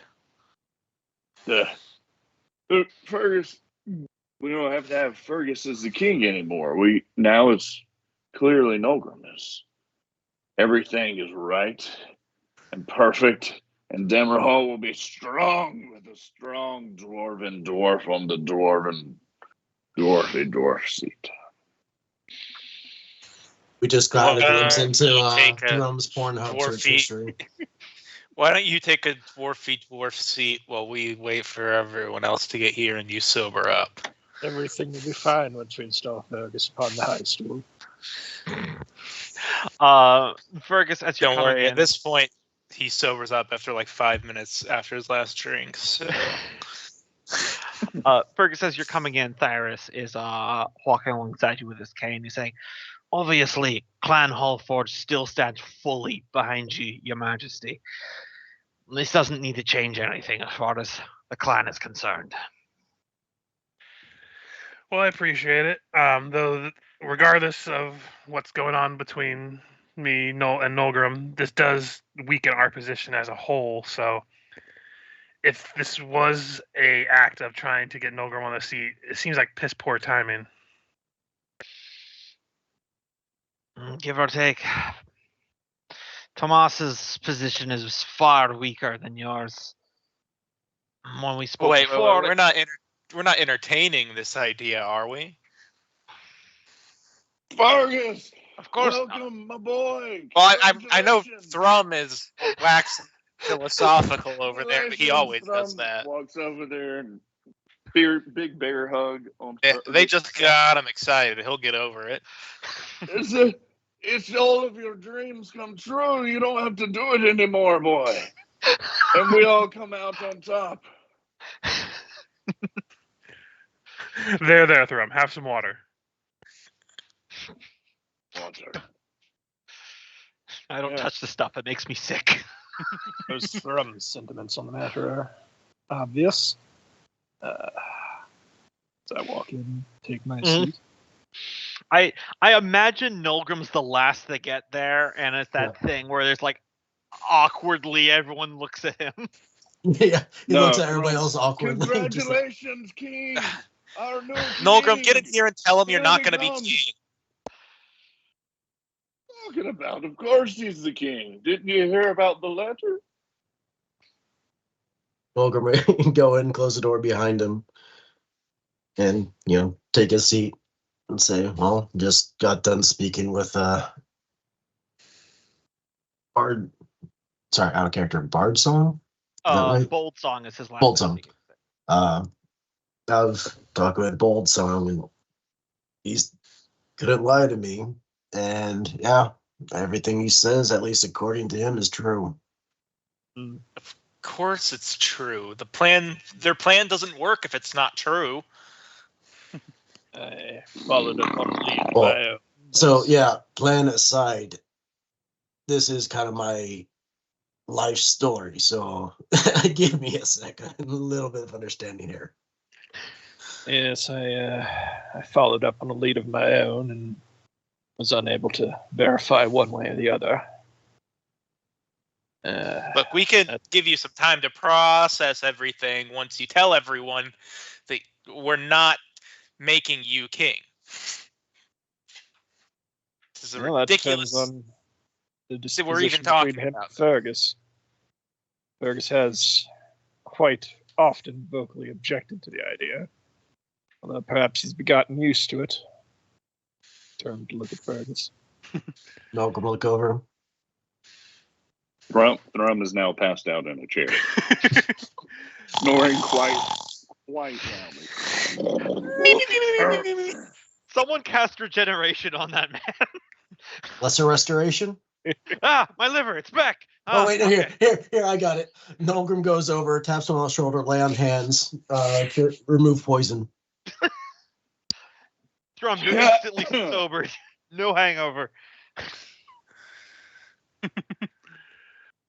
Well, as far as me being king or not, I am all for staying king, but I will say, of everyone of dwarven heritage that has their own opinions, I only value the people who are in this room for their opinions. So my question for you all is, do you think Nolgrim would make a better king than me? And I'm asking to do this to all of you, including you. I kick Thrum, wake up. Also, I start grabbing my foot because I just kicked a stone rock. I've been here. I'm awake. Let me ask them this question, and then I imagine everyone's sort of seated around our table. Mm-hmm. If any one of you would call yourself our party's leader, other than Fergus, stand up. Thrum stands up. That seems fitting.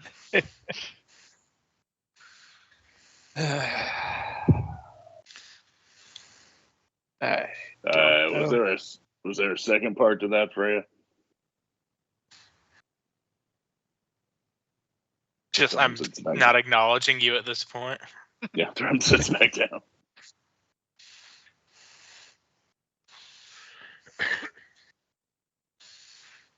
Yeah, I'd specifically be looking at Nolgrim like, do you want to be king? Do you think you'd do a better job than me? Because if you think you can we can have this discussion.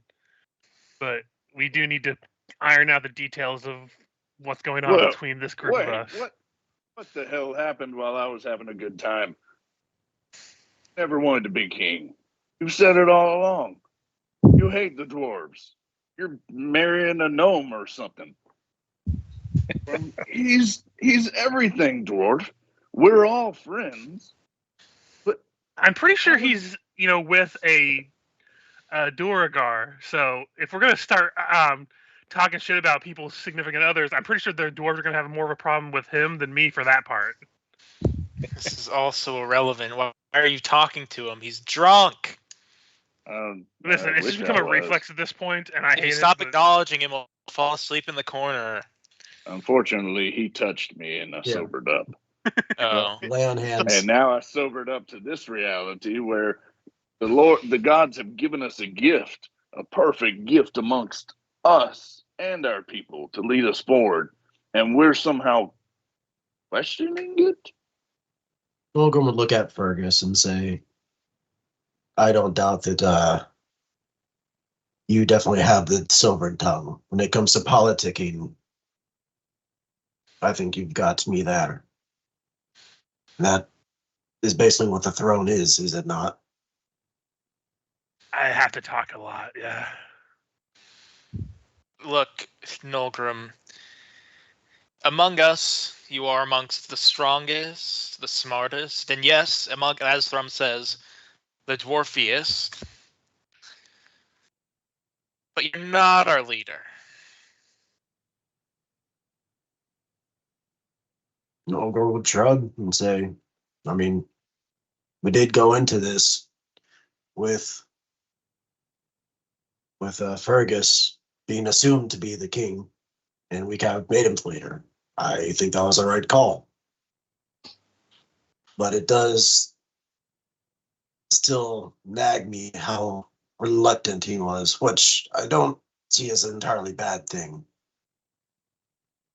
But I guess what I'm curious, Fergus, is you do have this out of something you said you didn't want in the first place.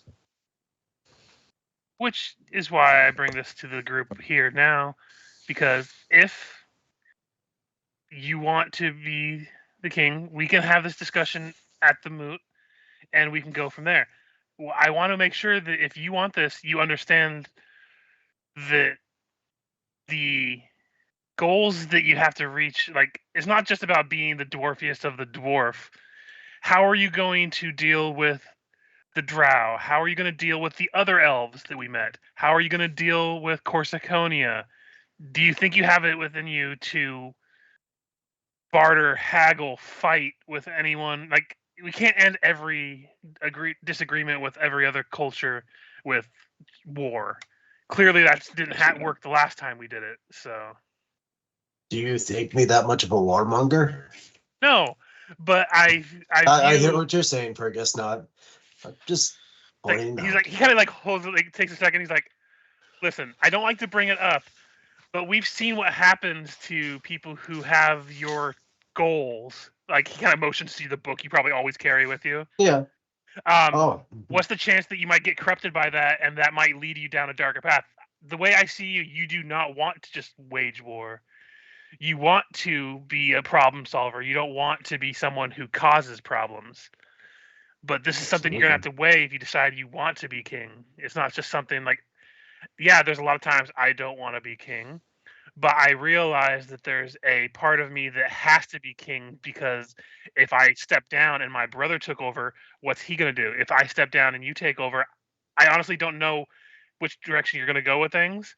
I honestly trust you a lot more than I would trust anyone else. If I was going to choose someone else to be king, I'm not going to lie, Nolgrim, it would probably be you. But we need to figure out what we want, because we need to have a solidified front before we face the rest of the dwarves. I fully agree.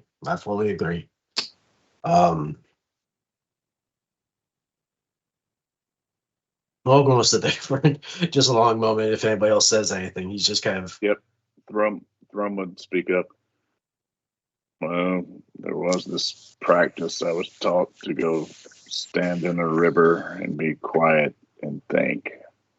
Maybe both of you should do that. Thrum, didn't you have a vision of Fergus sitting upon the throne? I did, and it was real. Do you think Father Mountain hands out prophecies just to be undone? Freya, At that did you reminder, listen to Nolgrim my does answer? remember what Father Mountain said after he was forged, right? Something like supposed runic, like Nolgrim of something like that. Yeah. Nolgrim just grips his head and says, "Oh." Yeah, there was an implication that Father Mountain knew it was up. Yep. Yeah, Freya, I don't think you listened to my answer, but yes, I did have a vision of who I thought was Fergus's father sitting on the throne. Come to find out he was dead, and then that Fergus looked just like him, and I saw that vision, and then I saw it happen, and I've seen him sit on that throne.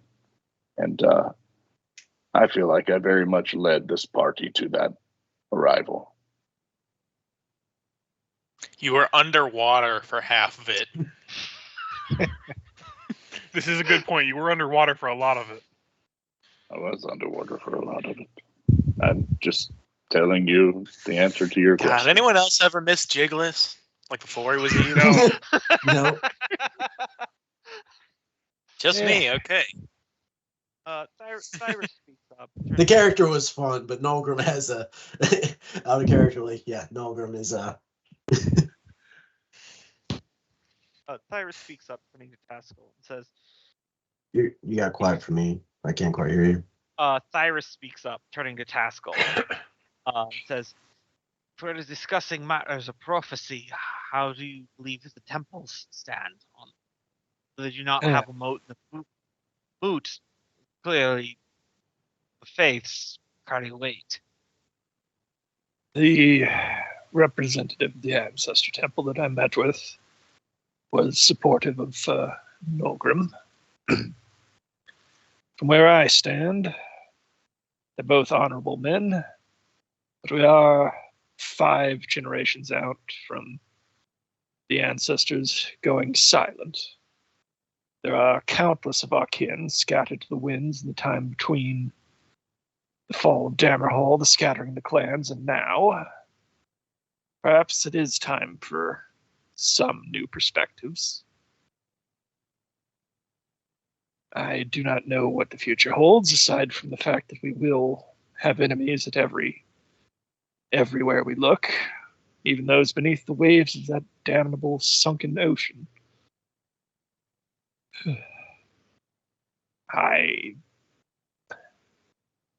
Officially, I feel I must remain impartial to oversee the moot, but I feel that Fergus has done a fine enough job for now. Pilgrim is ruling something you truly desire. Thus far, your duties have been over the military, but this would put you in control of everything. You know, the more I'm thinking of it, I do have to agree that Fergus has been doing a fine job.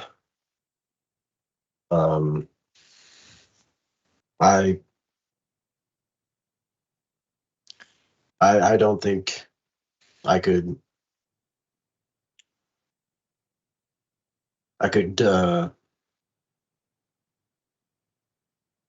yeah, politics and smoozing and getting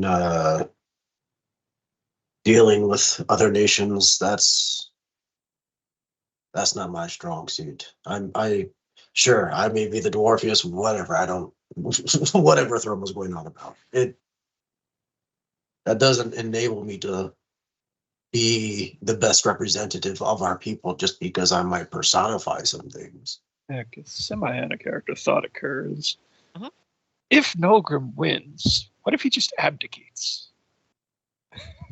Like, nominates Then it starts all over again. Fergus' It starts all over successor. again, yeah.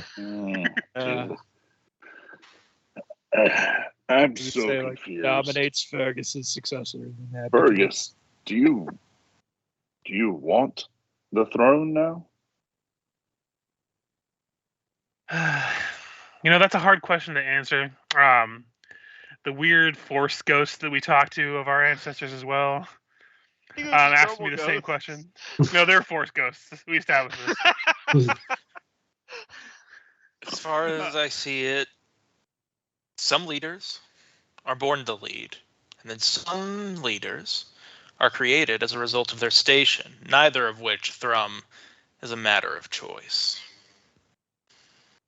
Yeah, I wasn't talking to you, my lady. Fergus, do you want the throne?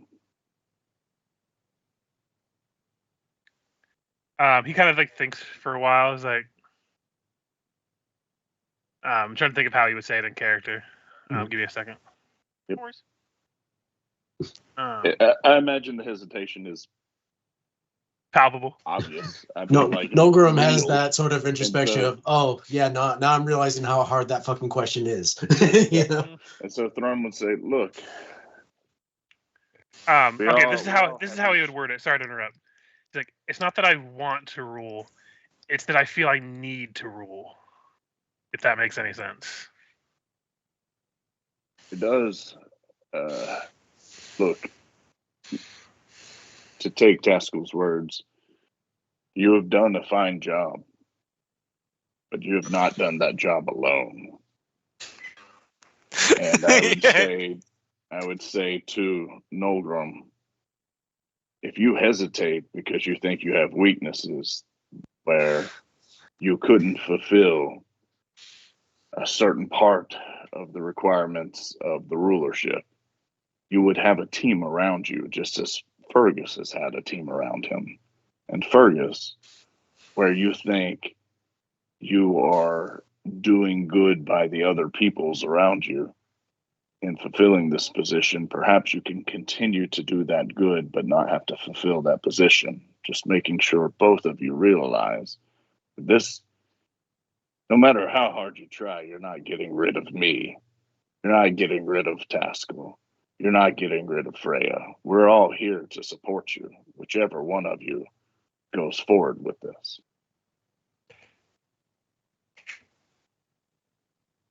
And just like couldn't help but couldn't hold it in. He's like, "Oh God, you mean I can't be rid of you no matter what?" Absolutely, I'm like the mountain. You came this close, but then he came back. Like, just when aren't you thought old you enough were to be out, dead by now? I mean, I pulled you back. no in. offense taken to the elderly, but come on, Thrum, you must be pushing at least like, I don't know, 300. How old does the mountain get before it crumbles? And boy, I'm made out of stone now. Mountains don't crumble, though the result of geological... No, never mind. Shut up, Freya. It just makes me think of at the end of the campaign, Thrum gets the level 20 druid ability where he just ages like 10 times slower. So he's there for all the rulers for going forward. He gets to be a better old man for even longer. Oh my God, he's exactly. He's standing there like he's that guy on Congress. You're like, when will this fucker die? This is the South Carolina representative. I was embalmed while I'm alive, so I'm immortal. In 10,000 I was alive before sliced bread. Our Starfield characters are going to find a floating rock in space named Thrum. I remember no, when throw we back, used to throw slice back. bread with a wooden wedge. Callbacks. I remember when Noah's boat was being built. I said, that's too damn big. That's never going to. It's never God, going to. Do we really need to drown save me. all of the animals? Do we have to save all the animals? I said you have to build it closer to the water, dumbass. It was very gracious of him to let me get on the boat, though. Underground's never going to work. All right. So Thrum's passed all his wisdom. Yeah, it largely boils down to Fergus is kind of waiting on whether Nolgrim would want it or not, because that's the biggest biggest issue we have right now. Does he want the position or not? Because otherwise, we're just talking in circles.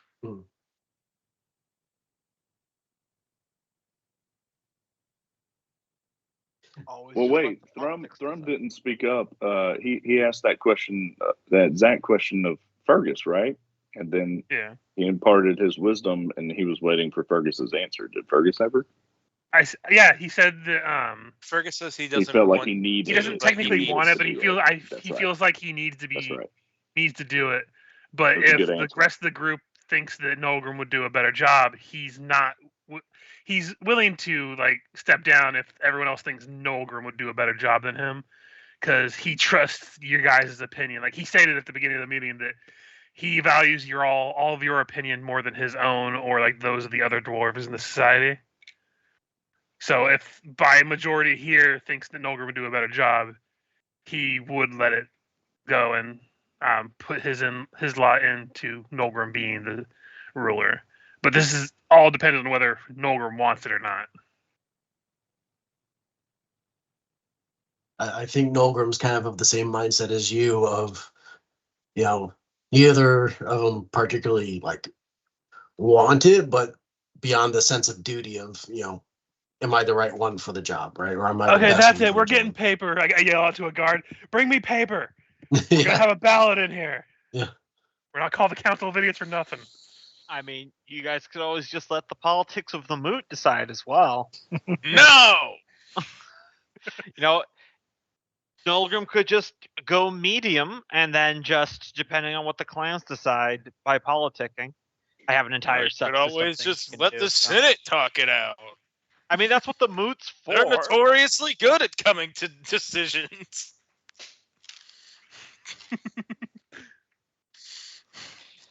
I feel like Thrum's vote would be Nolgrim. Like, Mhm. I assume Fergus and Nolgrim would abstain from each other at this point. Yeah, and then Freya's Fergus, so it just boils down to Taskell. Down to Taskell. Who says he wants to remain impartial. And I guess Cyrus, but he's not a member of the gang. Yeah. He's part of the council, and Ivy's not here.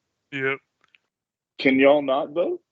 I mean, if one of you votes on the other, then How much longer is the moot? Ivy would totally be voting Fergus right now. Okay, I'll just I'll let you guys know out of character here. Ivy's dead. If you guys want to take it to the politics of the moot, what we'll do is that we'll start doing a series of skill rolls as each of you choose which clans to politic for which candidate, and then I will be tallying up certain results and to see which one of those clans moved this way. I've got a little chart on which clans are already aligned with who. You can pull some people off of their predetermined, like who they're currently backing. There's a few of them, like I don't think it's too surprising that Clem Grimpire is going to be pretty ride or die Tomas, just as Clan Hallforged is behind Fergus. Mm-hmm. So if you want to, we can settle it through a series of skill rolls for actually how the politics pan out. Yeah.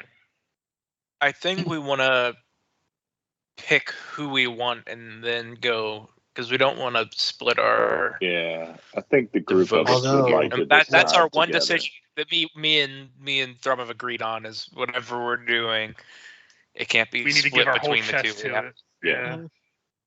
Let me say, there's just nothing stopping from breaking meeting and then Thrum just does skill rolls to try to get Nolgrim over the line. Damn it, itself. Gombo! Why do you have to say that out loud? I mean, if nothing else, I could just go out there and just interfere right. with Tomas's campaign. But right now, in this room, we need to. I think we need to show a united front as to who we're backing. I apologize that I just assumed that Fergus would want to step out now that he has a way out without letting us down, and he can continue to support us and then support Nolgrim. But maybe I can figure out who I was talking to at the bar and clear that up in the past if we're going to go back with Fergus. Thrum, let me explain it this way. Like, I don't think you expect me to just, if I don't become king, I'm just going to disappear on you all and leave you to your own devices, correct? No, you stay here. You stay. No, bloody hell no. You. Hey, so here's my question to you. All for one, one for all. You're in this until the end. Let's put it this way. Would you rather have me be king or be the general, as I point to Nolgrim? Because who else is going to take his position? Because I'm sure should not let you be the general. I'm the general. You're the general's aide, my friend. I'm the head of the military and the police. We'll just call him the military police. And immediately went, yeah, I be the Pope now. Says the actual Pope in the room. Yes. We'll get Taskell an eye patch. Awesome. Man, that midlife crisis hit him hard. Went from hating boats to now he wants to be a pirate. Jesus Christ. It'd be drow ships Went to from plunder. hating. We went from hating boats to mating goats. You're not wrong. So, Fergus, I think what I want to just kind of throw out there is, from what I understand, you and I are of a mind where we want our nation to branch out and reach out to the other nations more than it had in eras past. Yes? Yes. I want that too. And in that regard, I believe you are the better one for the job. Were we to go the old ways of defend hearth and home and march onto war and whatnot, I'd probably be the better candidate, but I don't think that's the direction that we want to go. Said after Drow Assassins broke in the other. I was actually gonna add, I was like, that's good, but we're all still on the same page that we are gonna denounce the drow at this point, right? Oh, without Because question. I give second chances, but this is like their fourth chance just since I've been king. Yeah, no, we're obviously gearing up for war, and already working on plans there. Also, regardless when this mood is done, we need to deal with that magic tower. Like whether either of us are king or not, that needs to be resolved because it's a security risk at this point. Because there's no other way the drow got in than through there. I think once this mood is over, we strap on our adventuring boots again and go back into the tower where it's really just a nostalgic trip back to our roots in the fungal jungle, isn't it? Listen, as long as I don't get turned into a frog again, I'm fine. I don't think we could promise remind that. everyone. This is. I still feel like a ribbon in my throat. I want to remind everyone that there was also that hole we haven't inspected that we think maybe Bendrak came through, but we don't know. Yeah, but like What do you mean? all leads kind of point to the tower as. Yeah, I'm just saying that's another place that we haven't looked. Oh yeah, that's another issue. There's Like, just we have a lot of hole issues that arose. goes down very far that we haven't looked into yet. I just feel like regardless, even if they didn't get in through the tower, that's going to be a issue going forward until we resolve it. And it had like climbing pitons Mhm. in the side of it that looked like a century old or something. I'm not saying that's how they got through. I'm just saying that might be another way someone could get through. Yeah. Because we have no idea where that hole goes.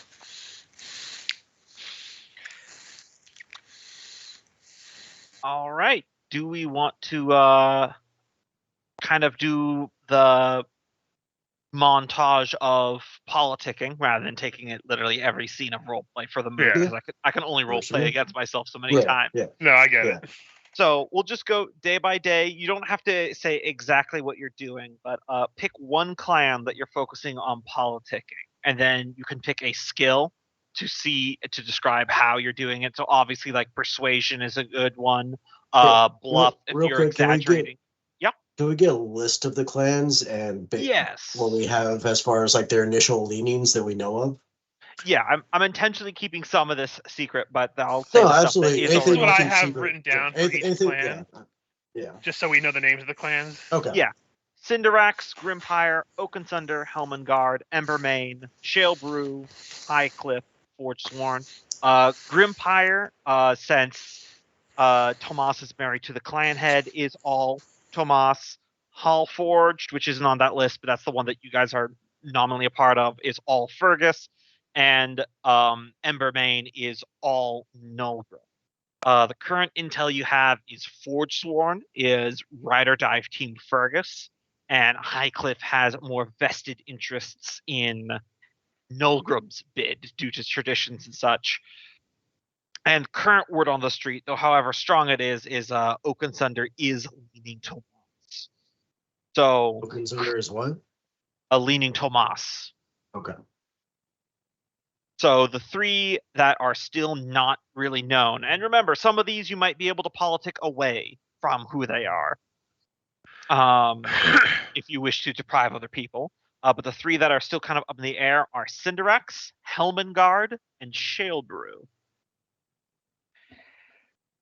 Yeah, I was probably going to go talk to Cinderax since we just had that little spat there. So how we'll do this is we don't have to do individual roleplay scenes. We'll just go by day, and you can pick a skill and say how you're using this for politics. Like, for example, we've done this in the past. Thrum had a really great idea of using survival to go as a hunting trip to form rapport with Cinderax. So that's like an example of something you can use other than persuasion. Like deception in this case wouldn't be like straight lying. It would be like political scheming and that kind of thing. Same with performance, like hosting a really nice time or giving a compelling oratory on the floor of the moot. So every one of these clans has a DC I have written down that I am going to keep secret for now. And how it is that if you meet or beat the DC, the difference will be added to the total political score for that candidate, minimum 1. However, if you are under that DC, then it's subtracted from that political candidate. So if you get a natural 1, you might lose some support with someone. That make sense? I did have a question. Yes. Cinderax being old school traditionalists and stuff, I imagine they have a lot of like folk tales, lots of like stories told more rather than written down kind of thing. Yeah, sure. I'm only bringing this up because I've never gotten to use this in this campaign, and I want to use it at least one point. I have that trait that we at the beginning called Keeper of Song.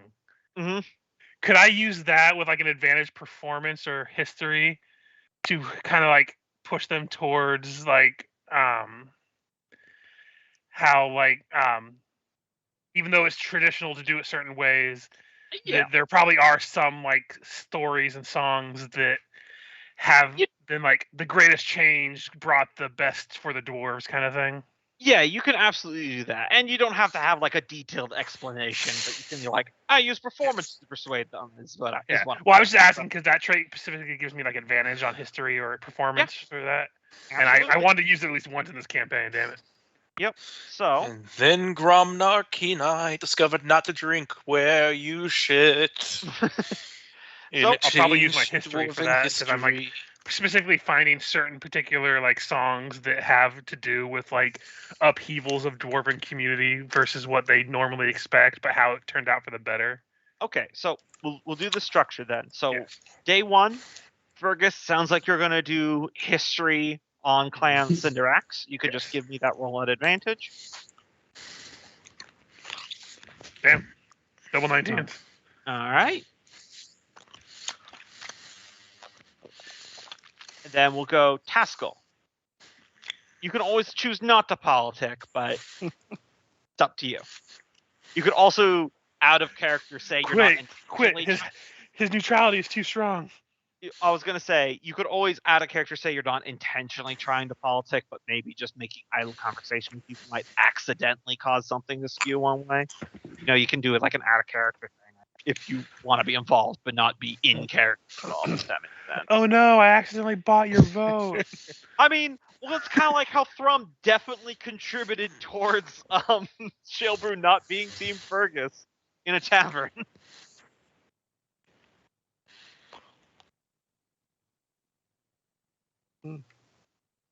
It's breathing noises.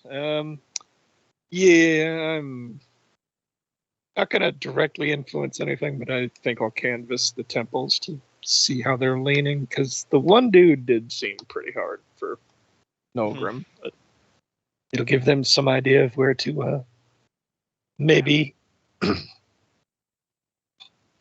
Give me a insight then. This won't be contributing to political scores for this one, but it's worth figuring out on day 1.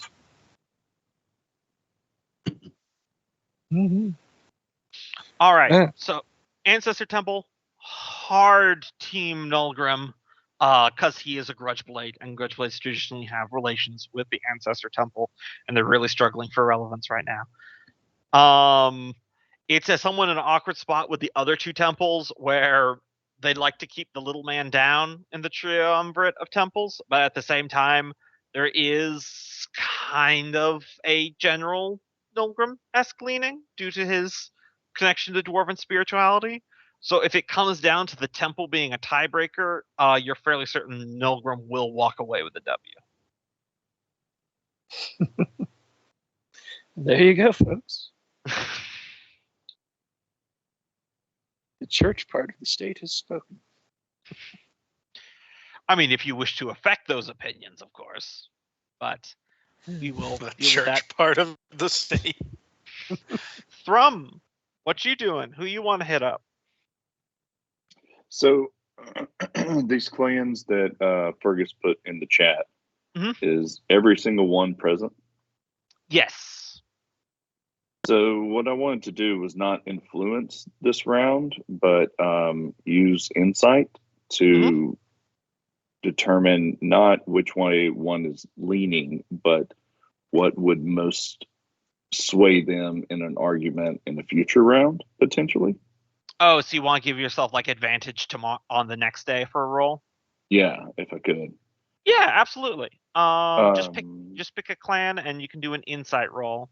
Yeah, who do y'all have the least connection to? Because if y'all just point me to who you want me to go to, Helmengard is like I got written there, slow to make decisions. They might be the most hard pressed to sway their opinion, so it might need a lot more work if you want to work on them. I'm going to be talking to Helmengard this round. Just okay.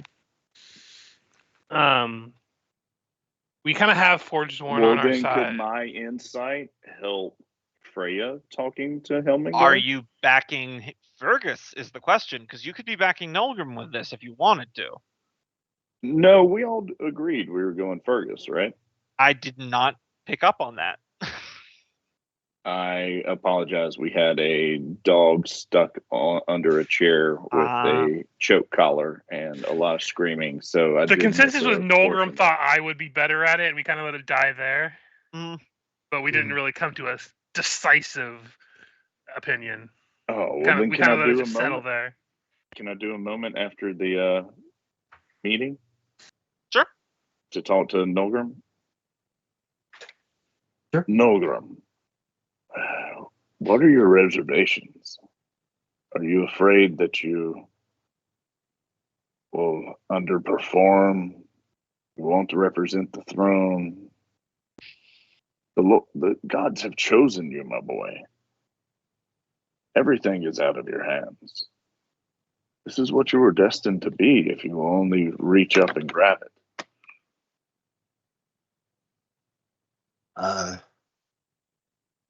Destiny and all that is not my concern.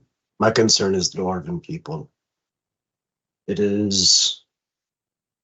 I earnestly believe that the age of the Dwarven people reaching out and becoming more a part of global civilization, that would be a job for Fergus. I don't have the... I mean, I'm no slouch when it comes to talking, but... Why would you have to do the talking? Why not just let Fergus go and do your politicking? And you stay at home and be a Dwarven king. Be there with your people. Represent your people. Answer your people's questions. It's for other positions within your kingdom to go out and do your negotiating with elves and negotiating with gnomes and negotiating with all the other people. Except how many of these nations will take reservation to the Dwarven king in an attempt to reach out and make connections with them, never actually goes out and makes connections with them. Sorry, out of character here. You mean other nations have a problem with you sending a chief diplomat? Yeah, I was about to say Nilgrim. What king comes and meets with our kingdom? Yes, I'm saying literally no one in the world has a problem with this. It's how politics are done, my friend. But at the end of the day, it still comes to the ability to negotiate and work with other nations. Leave the negotiating to the politicians. You could be the king here. Are you just asking me to be a figurehead? No, I'm asking you to be a king. I'm asking you to elect figureheads to go do your politicking. Don't be a politician. Don't have a politician on our throne. Have a dwarf on our throne. Nolgrim just kind of looks off in the distance like, well, what does that mean? Have a political figure that's not involved in politics. Have a king that dwarves can stand behind and be proud of. Have a wise speaker go and do your negotiating for you. I'll admit this. I am probably the best in my mind at most things, but if it were to come down to a combat of words, I would elect Fergus to go in my steed. Be the king and elect Fergus to go in your steed. Hopefully you mean on your steed. Dad, come on, accent. To go in your steed to... Now I can't think of anything but to go in your horse. Yeah.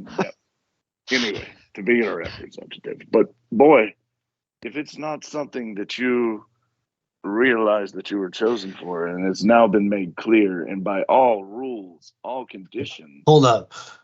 Are you saying it's made for me because Fergus's / Thomas's / my dad had sex with somebody from Clan Embermain a couple months before his wife?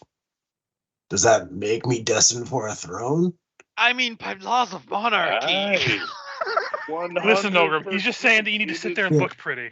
It is divine right, chosen by the gods, that you were born first, and that we only have uncovered this now, so that you weren't put in peril during the entire journey. Instead, Fergus was, and he died multiple times to save your life, so that now that we are here, what the fuck are you talking about? Nolgrim just kind of tilts his head, looks just so like, you remember I was a ghost for like a solid. You remember when I was a ghost? I forgot about that. Sorry, brain's a bit waterlogged. If I may, I knew I shouldn't have drank that water. If I may, Cope, just once the water gets in there, you can never get it out. If I may, Cope, I believe to translate from Thrummish, he's asking you to not administrate, he's asking you to lead. To delegate. Well, yeah, because like a leader finds experts in the field that they're not expert in to compensate, is what he's trying to say. No, absolutely. And the best leaders are those who don't want it. Well, in that case, neither Fergus and I particularly want it. But I hear what you're saying. Wait, I mean, they want it the most. No, we'll clasp him on the shoulder and say, but I hear what you're saying, friend. So you'll do it then?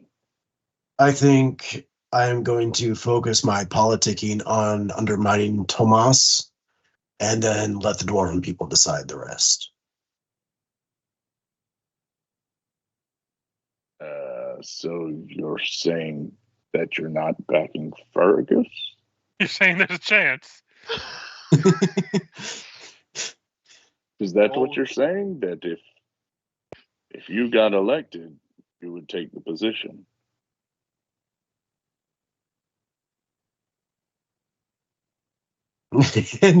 No, again, just ponders.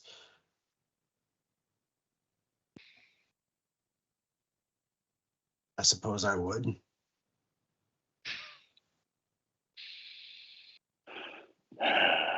Well, the Council of Idiots didn't do a darn thing. But I'm gonna laugh if I wind up not being king because Thrum is so good at undermining me. That'll be so poetic. It's beautiful. Yeah. He just suddenly gets nothing but natural 20s, and he's freaking like the expert Game of Thrones character. this was his moment of destiny. All that fighting and all that stuff. No, it was here. It was now. Come on, Cope. This is your time. Perfect title for the episode: "The Pick of Destiny." Beautiful. Cut it, print it, ship it. All right, Cope. What you doing for politicking? Because it sounds like if Milgram gets... You're going to have to skip me for a moment. I have to rethink it all real quick. Oh, yeah. No problem. Freya. All right. Do we know who Helmengard is sticking with right now? You do not. All right. I'm going to go talk to him. Well, they're the ones that are kind of pushing... Oh, no. I'm thinking Embermane, I thought. Yeah, you're thinking Embermane. Yeah, Helmengard's no one doesn't know. So, yeah. What skill you using? Just like persuasion? I'm going to use religion because I already have an ongoing deal with them working to uncover the secret of the Black Iron, how to revert the souls. And the approach I'm going with is basically, we don't need things to change up right now. It's going to set back the process so far. I need you guys behind me on this one and behind Fergus. Father Mountain Valley stability. Go for it. Okay. God damn, that was a 3. All right, noted. I'm trying to see if Flash of Genius would work on this. It only works on saves, I think we've established. An ability check or saving throw. Yeah, not a skill roll. Mm. All right, Nulgrim.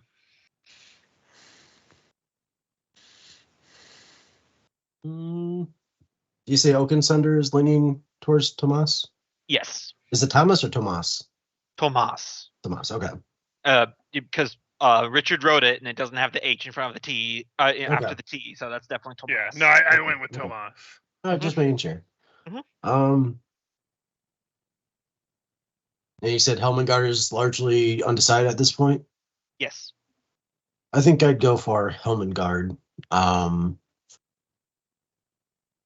I think I wouldn't necessarily be pulling for myself as much as kind of reiterating the notion that Tomas told him that he's wanting to do this because, Okay.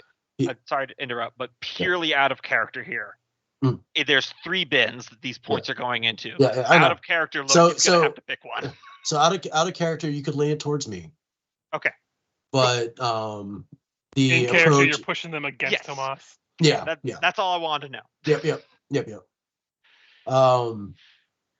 And I think I'd be going the direction of, kind of fixating on what Tomas said when he pulled him aside after he spoke with Boltsong about how he wants to do this because he did bad things in the past. And, kind of the notion of, well, sure, that's a noble ambition. It's not something that warrants the throne. It's why get a Corvette when just to show off? It's kind of sounds like a midlife crisis. Why get a Corvette when walking is free? Yeah, absolutely. So what skill are you using for that? I think I'll use persuasion. Yeah, go for it.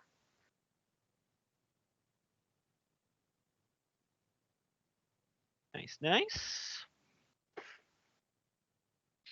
All right, Thrum.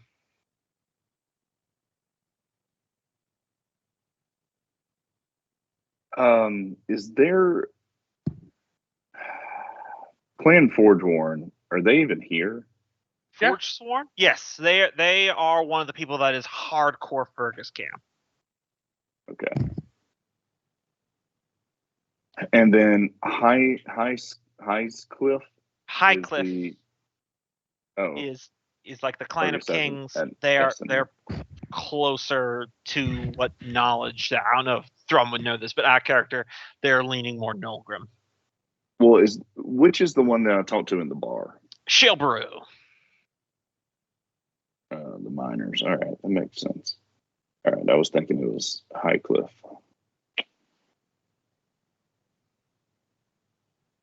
And Clint Grimpier, the undead hunters. Those are They- Tomas's family. Yeah, Tomas's family. Okay, I'll let we you know. didn't- I doubt you're gonna sway them. Yeah, I'll let you know. There is no DC for Grimpire or Embermane because they are backing their chosen horse full sail. Gotcha. So they can't be swayed. But everyone else except for Forge Warren lives in our halls, right? I don't think Oakensunder does. Yeah, Oakensunder and Highcliff is not within Dammerhall. Or Cinderax. Oakensunder live in like the fucking woods. Okay. Then he's going to go to Highcliff. Mhm. And he's going to try and have a logical discussion with them about the traditions of the firstborn and how, in this case, what a blessing it is that the father and the mother have sent them a clear, obvious answer to what could have been a great divide amongst the dwarves, and that we now have a firstborn. And not only is it a firstborn, but it's also been bloodied in retaking the seat that it is in question for, and that being Nolgrim. All right. Whatever skill that you think that would best suit it, you can go ahead and roll that. And you will be you'll be doing this one at advantage because since they're already Team Nolgrim, they're more admittable to hearing arguments for Nolgrim. Yeah. Could this be like an insight? Yeah. Knowing that they're already there? And, Definitely. Okay. So, insight advantage roll. Very nice. Why is that advantage? Because he's marketing for Nolgrim and they're already Camp Nolgrim. It's easier to persuade people to do something they already want to do. It's as simple as logic as that. Okay. He's essentially fortifying Nolgrim's position with them. All right. Day 2, Fergus. I assume Cinderax isn't like solidly on my side yet. That was just kind of like a warm up. Yeah. Okay, yeah, I'd be definitely using persuasion this time, basically trying to like, cause they're hardcore traditionalists and stuff. Basically like being like, I know that they don't always like some of the decisions I've made so far since they've met me, but I do value their input, whether I always go with it or not. That kind of thing, yada yada. And I gave it to you at advantage. Oh yeah, because you had advantage from a different thing. You'll have advantage again because you defeated him in the duel. Yeah. So this will only be once, but you'll get it again. Yeah. 27. Nice. Again. Very nice.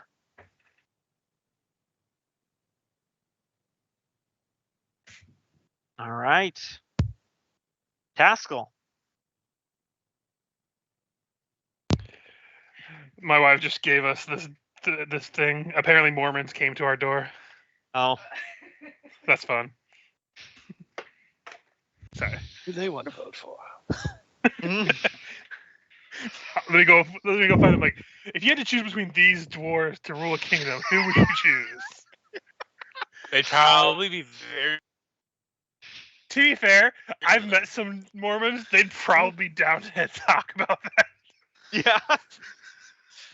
Wasn't there an entire That's what I said. They'd probably be excited that you didn't just slam the door on them.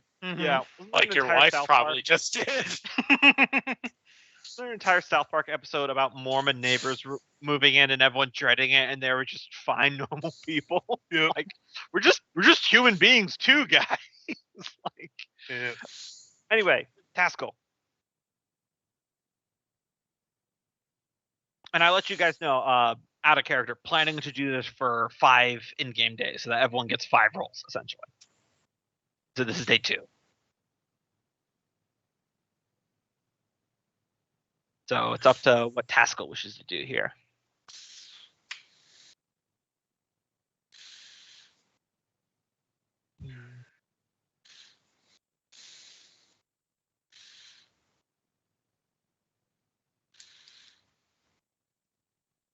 Well, I guess Let's try and Will sway he pick Grimpire. a side? While he's deciding, Gumbo, I just had a question. Are you having basically Tomas do rolls off screen too? Yeah, he is getting a roll off screen as well. Okay, I was just curious. So I am adding to the camp. Guess I'll try and sway Grimpire towards Nogrim. All right. You know, he's I fought knew he had a Smug Dad. favorite. Yeah. Well, Wait, it also is seems like a Grim- chance to take is- points away from Yeah, from is Tomas. Grimpire isn't the Grimpire clan is that, Tomas's family, so I'm not Yeah. sure how. That Oak and works. I would Sunder. say Oh. that Oh. that Nolgrim might have a chance only because of his connection to the Grudge Blades. Oh yeah, sorry. I thought you said Cinderx. Yeah, Grimpire's pretty hardcore Tomas because they're his literal family. If he wins, they become the clan house, so you're probably not going to have a luck there. If you want to pull off a Tomas, you could try Oakensunder. Yeah. All right.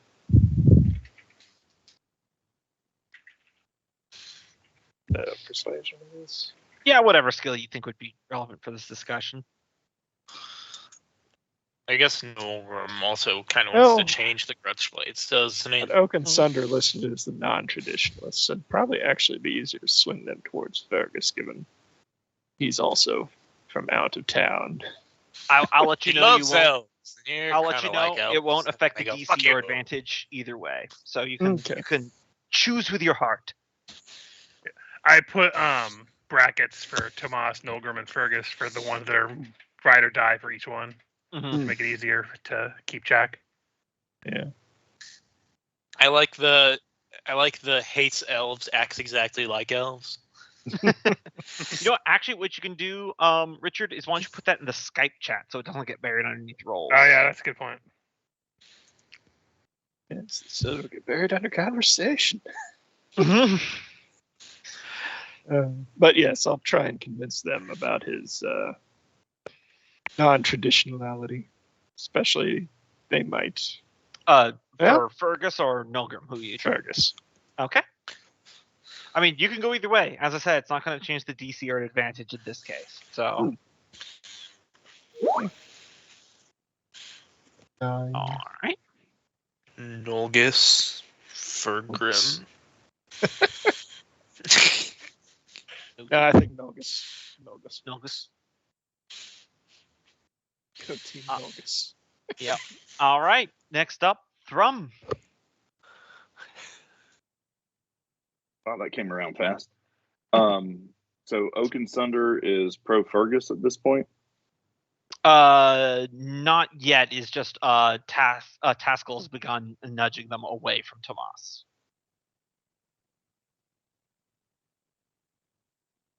So you could start campaigning. So it's not like a tug of war thing. It's literally 3 bins that start at like 0, give or take what they're Mhm. already aligned with, and then as you rack up points, the person who has the highest points wins that clan, essentially.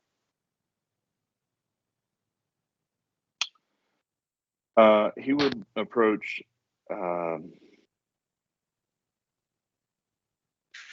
Grimpier is Tomas, and Yeah, was the Tomas. other Tomas? Oakensunder.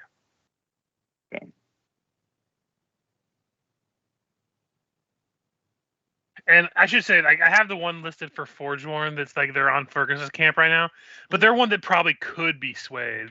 It'd Yes, probably they be could. hard, but it probably Yeah, could be. yeah. Because they're not our clan. I didn't put down our clan on that list. Yeah, because- Hull Forge doesn't need to be listed because they're also Ride or Die Fergus. So I think they're just hardcore Team Freya, which means hardcore Team Fergus. Who was that you said? Forgeworn, is that what? Mhm. Forge Sworn, Forge yeah. Sworn, yeah. So if you want to pull away from Tomas, currently outside of Grimpire, Oakensunder is their biggest support. Oakensunder is the biggest Tomas supporter. And Yes. Oakensunder are all of the kind of wild dwarves, so you might have a good time with them. They just like to kill elves. And Doesn't matter what kind of elf, just elves. All right, he'd spend time with Oakensunder and playing off the hatred of elves. Fergus is You had an elf in- teacher, bro. Fergus is engaged to an elf, right? No. You can certainly spread that message. Spread the rumor that I'm engaged to an elf. No, it's a halfling. It's to a be clear, halfling. that's just a So, lie. I mean, as I'm sitting there with them, trying to remember when they asked me about Fergus personally, talk about all the good things, but then say it hurts me still that he's engaged to the elf. Or is it an elf, or is it a halfling? I don't. So this is you putting points in for Nulgrim, right? Drow, maybe. It is absolutely going for Nulgrim. All right. I was don't gonna know. say, I think I love how all the I'm votes trying- towards I'm Nulgrim are trying to- votes just against me. I'm Says trying to the play man whose future ex-wife is a drow. Right? Oh, God. Hadn't done one of those yet, but who knows what's in the cards. Going to try and play off of the knowledge that I know that they are elven hunters and use insight there to drive their hatred against elves towards their hatred against Nulgrim. Yeah. Not Nulgrim. I meant Fergus. Fergus. I know what you're saying. You can give me that insight roll. Yes, sir. Man, I was really hoping his ex-wives were going to show up during the moot just to add craziness. Oh. That's a natural 20. Sorry. Thrum's going to do it, the mad lad. I'm getting into the politicking. Just coughed straight into the mic, just making us fume. That's okay. It really wasn't that bad. Sometimes I'll forget to mute my mic, and I'll just hear a click of Kenneth muting me. So, just so you know, so the natural 20, outside of being a big number that contributes to the points, doesn't yield any more points, but I will tell you the current status of that clan's alignment. So on that natural 20, I will let you know that Thrum just successfully pulled Clan Oakensunder from Fergus to Nulgrim. This can change depending on how politics work, but currently they are no longer Wait, Tomas. did you say? Should we You okay, mean from okay, Tomas? Yeah, okay. Because you said Fergus at first. So Sorry, yeah, sorry. From Tomas to Nulgrim. I was like, okay, that changes the battle. Yeah, sorry. From Fergus is doing Tomas. better than I thought he was. Yeah, from Tomas to Nulgrim. All right. All right, good going. Next up, Freya. Can I go back to Helmengard? All right. And I'm gonna just reiterate, we kind of went on this whole adventure where we talked to the ancestors and gods, and none of them ever mentioned this whole Nulgrim is actually the king thing. So I don't think, I think we got it right the first time. Yeah, positively. God, 5? Well, I think you only have a. Oh, you have a plus 10 or a plus 5? You I have a plus plus 10. Oh, damn. Yeah, that's really low. I rolled a 3 and then a 5. Oof. All right. Don't need, like advantage or anything because they're like with the college or anything. Yeah, that's a good point. I'll let you have one advantage. Go ahead and roll that again. Thank God. It's gonna be lower. God. It's gonna be lower. Nope. There it is. I'll take a 20. Average All is right. good.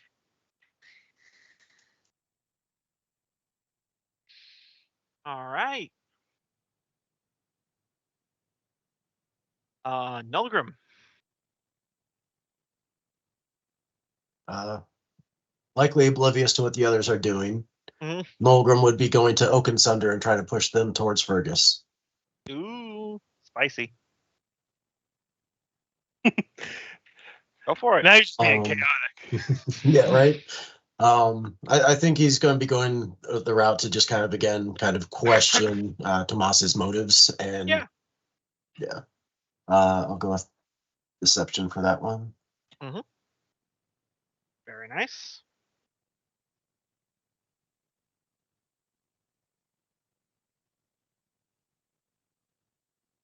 Anyone but Tomas. All right. So that's everyone. Or the 16th cousin over there. All right, let's see what was here. All right. Fergus. Oh, it's back to me A3. again already. Yep. I intentionally designed this system to go very quick so we can resolve it within one session. That was the intention. I did not want this politicking dice roll to last sessions upon sessions upon sessions. No, you're good. I like that. Trying to think of what I'm gonna do. Yeah, I'll probably just try to use persuasion on Highcliff. Mm-hmm.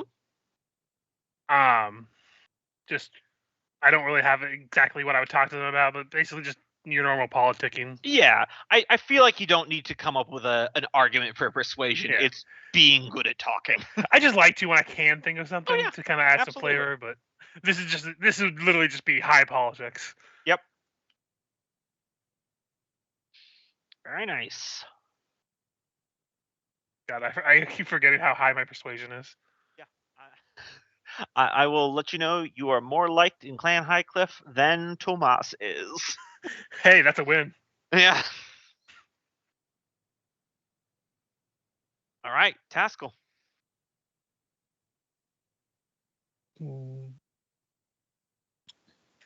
Yeah, I'm gonna keep. I'm gonna laugh if we played it into the entire thing and Tomas winds up winning. I tell you, it's gonna be the funniest shit. I will let you know he is not rolling well right now. I was just gonna say if that does happen, it's gonna be. I was gonna make a joke about how that's funnier than the last time I saw someone turn themselves into a pickle. Welcome to Yes, Clan keep, High Cliff. Hi, I'm Cliff. Keep proselytizing faggots to the oaken cinders. And fail this time, probably. who are you prophetizing for? Faggots. Fergus? Okay.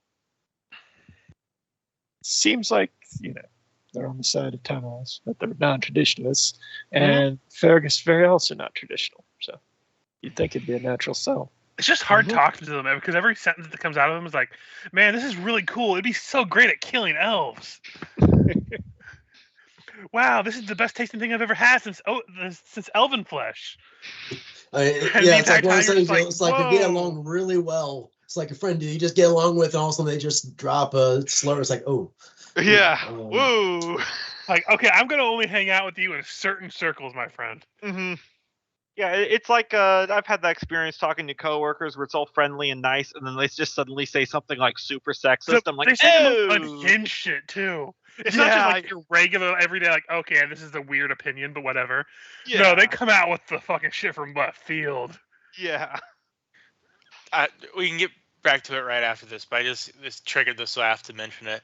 I saw this genius who would just go from fast food restaurant to fast food restaurant, meticulously documenting all of the day-to-day HR violations and then suing the companies. Working at each place for like a period of 3 months, and that's just how he made his living. Yeah, I can see that. Yeah, there's a lot of people who do that kind of shit nowadays. I mean, there's definitely times where I think, should I start keeping track of OSHA violations? He like made a guide. He's like, you have to document everything. So yeah, if you want to do that shit, you have to document every single thing. Well, yeah, that's why I started taking pictures of every time they blocked fire doors at my work. God, I hate when shit happens. You get them on retaliation because they always retaliate. Yeah, they always retaliate. Yeah, they can't be wrong. It's why one of the middle managers doesn't like me. Anyway, moving on. Thrum. Yes. Let's go visit the barbarians. All right, Cinderax. You had a moment with the head of Cinderax before the moot started, so your first roll with them will be at advantage. All right, he's going to use insight to try and logic through and promote Nolgrim, even while not demoting Fergus. Yeah, you could use either insight or you could survival if you wanted to go on another hunting trip again. Either one. This time, I think he's finding his own in the pure conversation of why doesn't everyone see why this makes sense. All right, pushing Team Nolgrim. Jesus. Oh my god. Thrum really No. loves Nulgrim so bad. It's He Thrum. is he is This trying the is hardest of A. everybody. What? I don't know Game of Thrones, but wasn't there a character named Littlefinger that was like the political There was. manipulator? Yeah. It was absolutely. This is his middle finger. His middle No, finger. this is his This middle is finger. his middle I feel like that would be his better name. He's the middle finger. That slip of the tongue is perfect. This the whole way. So that's his title now. Thrum middle finger. 100%. I love it. And honoring the natural 20. Currently Cinderax is more aligned with Fergus. You know that.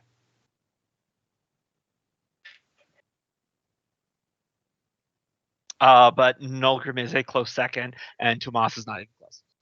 All right, Freya.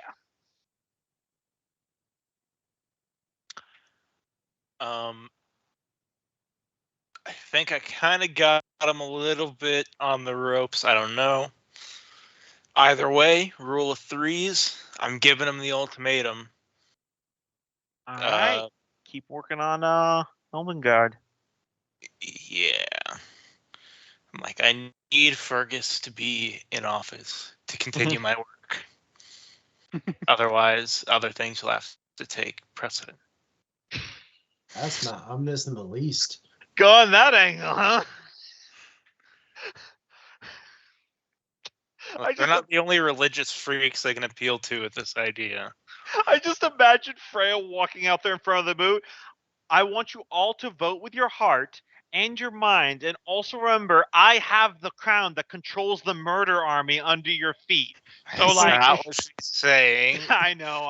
Just Like, I'm not saying Saying that, but I'm kind of saying that. No one else around here is making a lot of progress on finding out what's going on with the Black Iron. Oh yeah.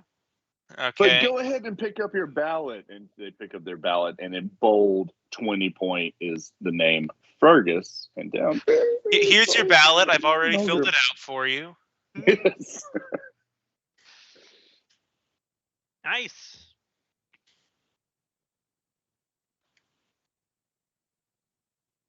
We got above average, boys.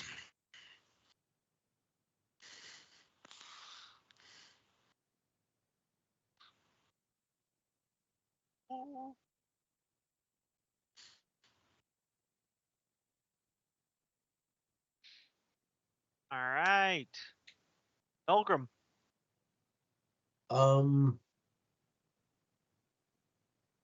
Would it be an action to try to figure out who Tomas is, who's leaning towards Tomas that's not Clan Grimpire?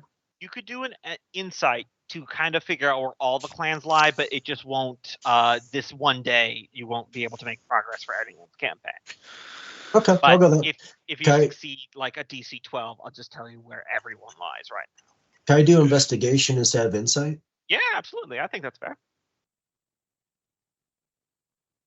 All right. So here is the current breakdown.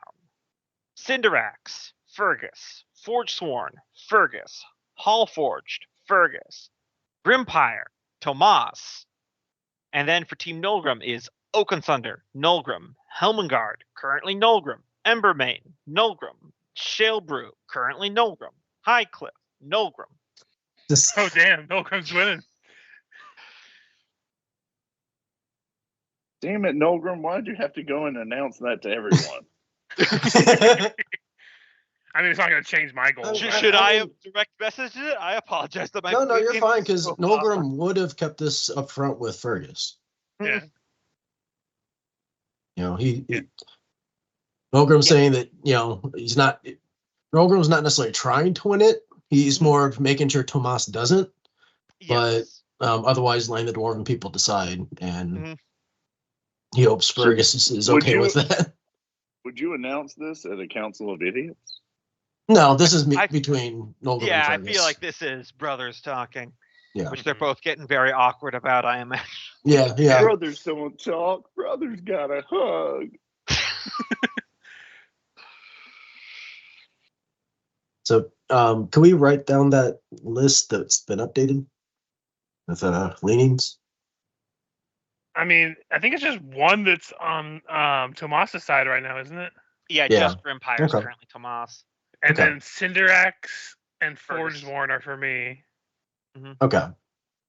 And I think everyone else is And for one you. other, I thought. Right. Granted, I several think of these Cinderax, Oaken Sunder, and Forge Sworn. Okay. I'm not giving you the exact numbers, but many of them are still very much contested. They Yeah. can't stop.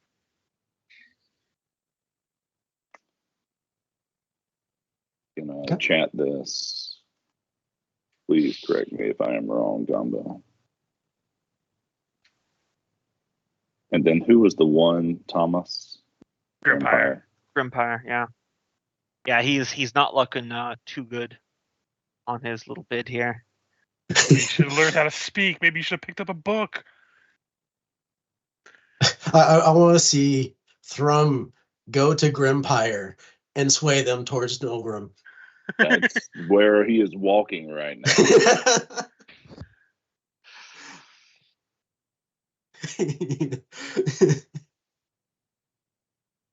If there's anybody that could do it, it's at this point. Look, damn it. The Council of Idiots may not see Thrum's logic, but if I can get the entire rest of the dwarven population to agree, you've got to do it. All right, so back at the top for day 4 of 5, Fergus. I'm gonna schmooze with Highcliff again. All right. I'll go ahead and just do a persuasion, I think. Mm-hmm. 22. Very good. Making progress with them.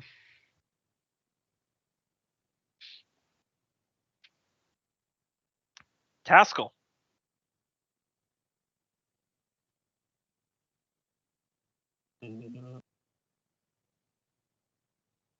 Eh.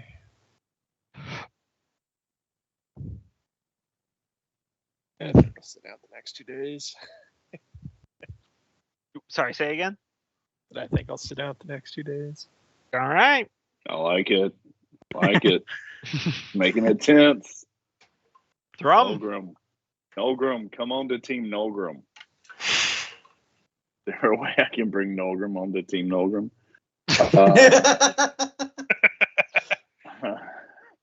All right. So I think Thrum will he's gonna have to go back to Highcliff. All right. I walk out as you walk in.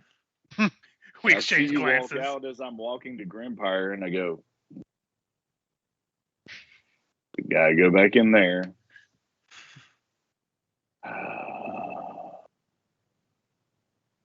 Already spent my time here.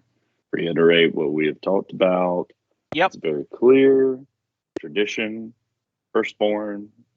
Weeks before. No question.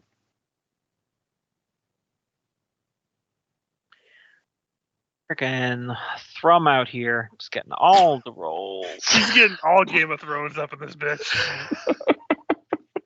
Nobody stops the middle finger. Yes.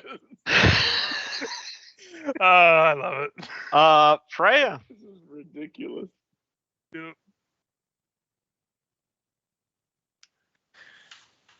I guess I'm still trying to get Helmengard on board. Okay. Look, he's a grudge blade. Okay, we don't need to add any more cloudiness to the position of being the king. How many titles does one fucker need? Exactly. Ooh, that's a good one. Fucking finally. Let's see. One moment.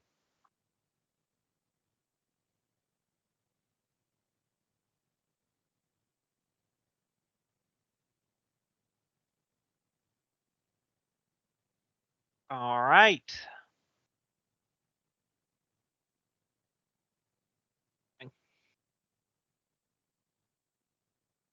The dock. There we go. All right. Next up is Nolgrim.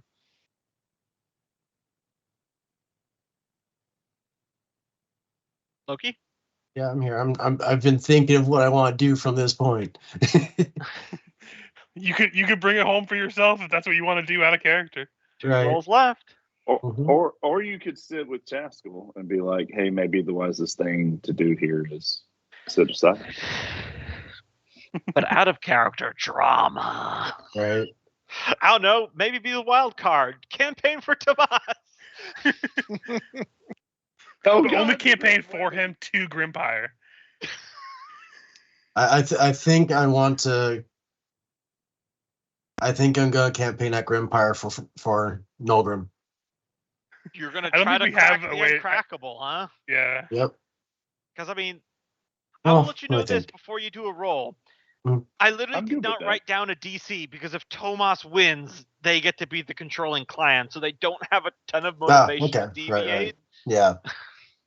No, that's fair. Tomas, he's our But I like the man. idea. I think walking in this there. time I think this day Nolgrim will probably sit out and just kind of start. He keeps getting people like talking to him about being the future king, and he's like weighing it like into his emotions. Yeah, it's like okay. I could see.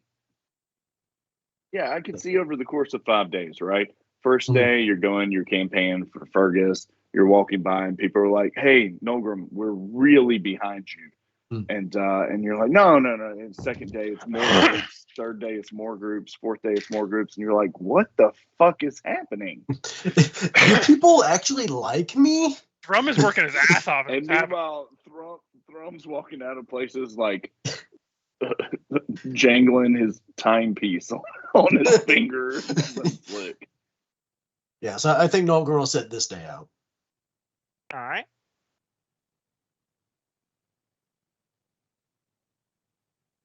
All right, I just rolled for Tomas while you guys were talking. So back up the top, final day, Fergus. I'm gonna spend my last day speaking with Helmengard, trying to bump up the numbers there. Don't got anything special that I talk about, so I'm just gonna go ahead and do a persuasion. Watch me get a natural 1 on the last day. Good, thank God.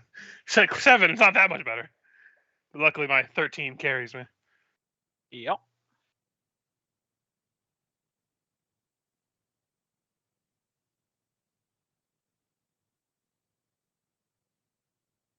On.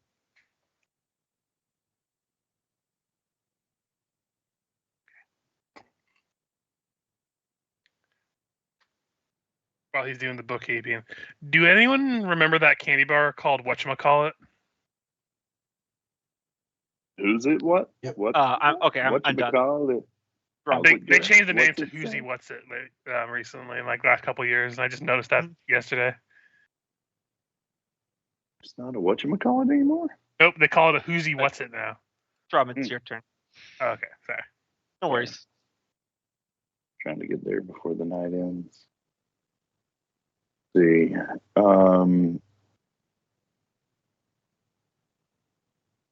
He talked to, was it Cinderax or Oakensunder? I think you talked to both of them and Highcliff. Yes. Yeah, because you talked to Oaken Thunder for Nolgrim. Right. You talked to Cinderax last time. What clan did Fergus beat their head guy? Was that Cinderax? Cinderax. Yeah. Okay.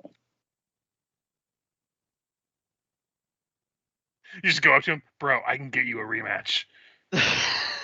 you could give that a shot. Absolutely not.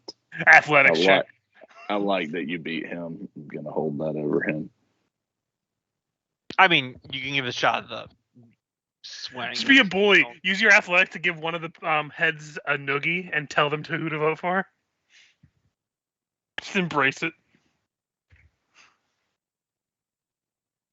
And use intimidate. All right, I'm gonna go to. See this? I could kill you if I wanted. Remember that when you vote. Sorry, who'd you say, Cope? Oakensunder, and once again, Yeah, and once again, push the anti-Elven position. You can go ahead and hit with insight.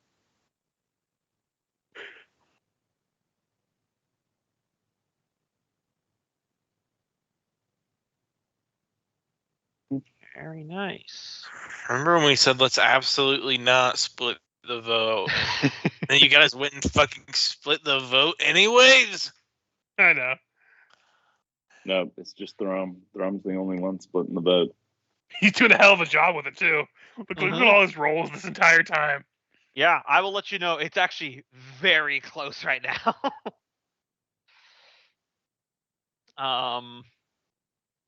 Freya. But it's only close between Fergus and Nolgrim, which is good. Do we know of? I mean, I'm pretty sure we have Helmingard, but I have no clue everyone is now. You could try to just solidify that, or you could try to go wild card and try to sway someone else. And how many more days do we have? Just this is the last one. Yeah, so that would just tell us what we're already about to know. This is it. Bring it home. While he's doing this roll, I'll be right back. I need to run to the restroom. Well, I was going to ask you which places. Do you know which places are? I'm pretty sure we have Cinderax close? fully under control. Forged Warren is still pretty good, I think. I think the best chance of swaying anybody is going to be Highcliff if they're not on our side, or Helmingard if they're. I would say Highcliff or Helmingard. Yeah, give me 2 minutes. I'll be right back. You'll never get Helmingard. You should go Highcliff. If it helps, Nolgrim is planning on going to Helmingard just mainly to talk about his vision for another Order of Knights. So.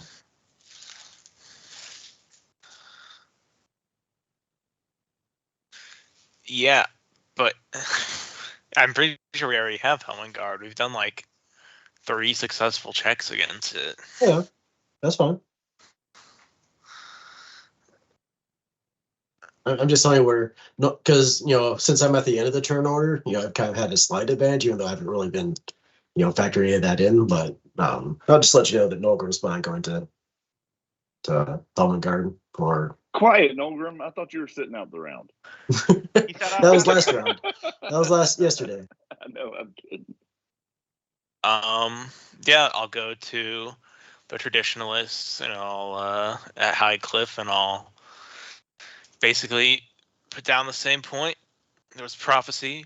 We've gone through this whole adventure with the spirits, meeting spirits of ancestors past, and as well as getting literal auditory commands from our deities, and none of them seem to have a problem with Fergus ascending to the throne, and that's his destiny. Yep. 25. Right. I'm back.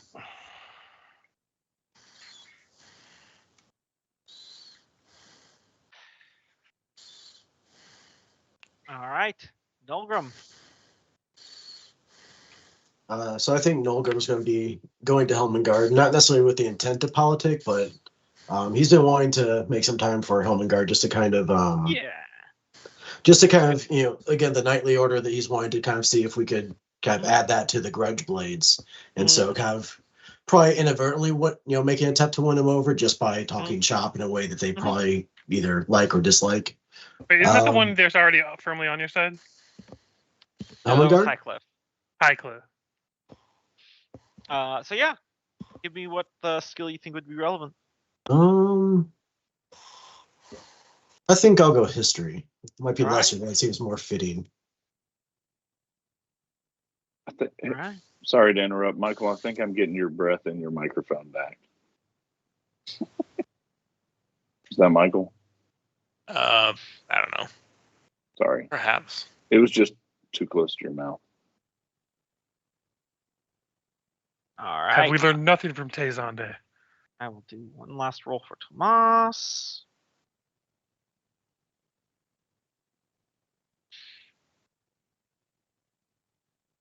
All right.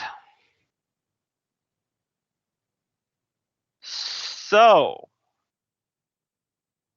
with the exception of Grimpire Embermane, and Hallforge, which are already predetermined camps. I will now read you the total scores by clan. You guys ready? Yep. Top of the list, Clan Cinderax.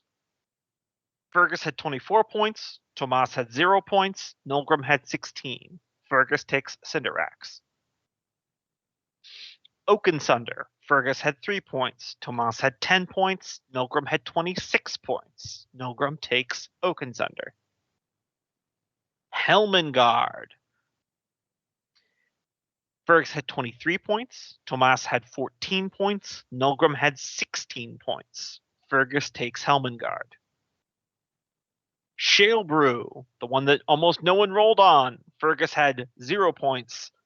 Tomas had 15 points. Nilgrim had 1 point. Tomas takes Shalebrew. Highcliff. Fergus had 18 points. Tomas had -4 points.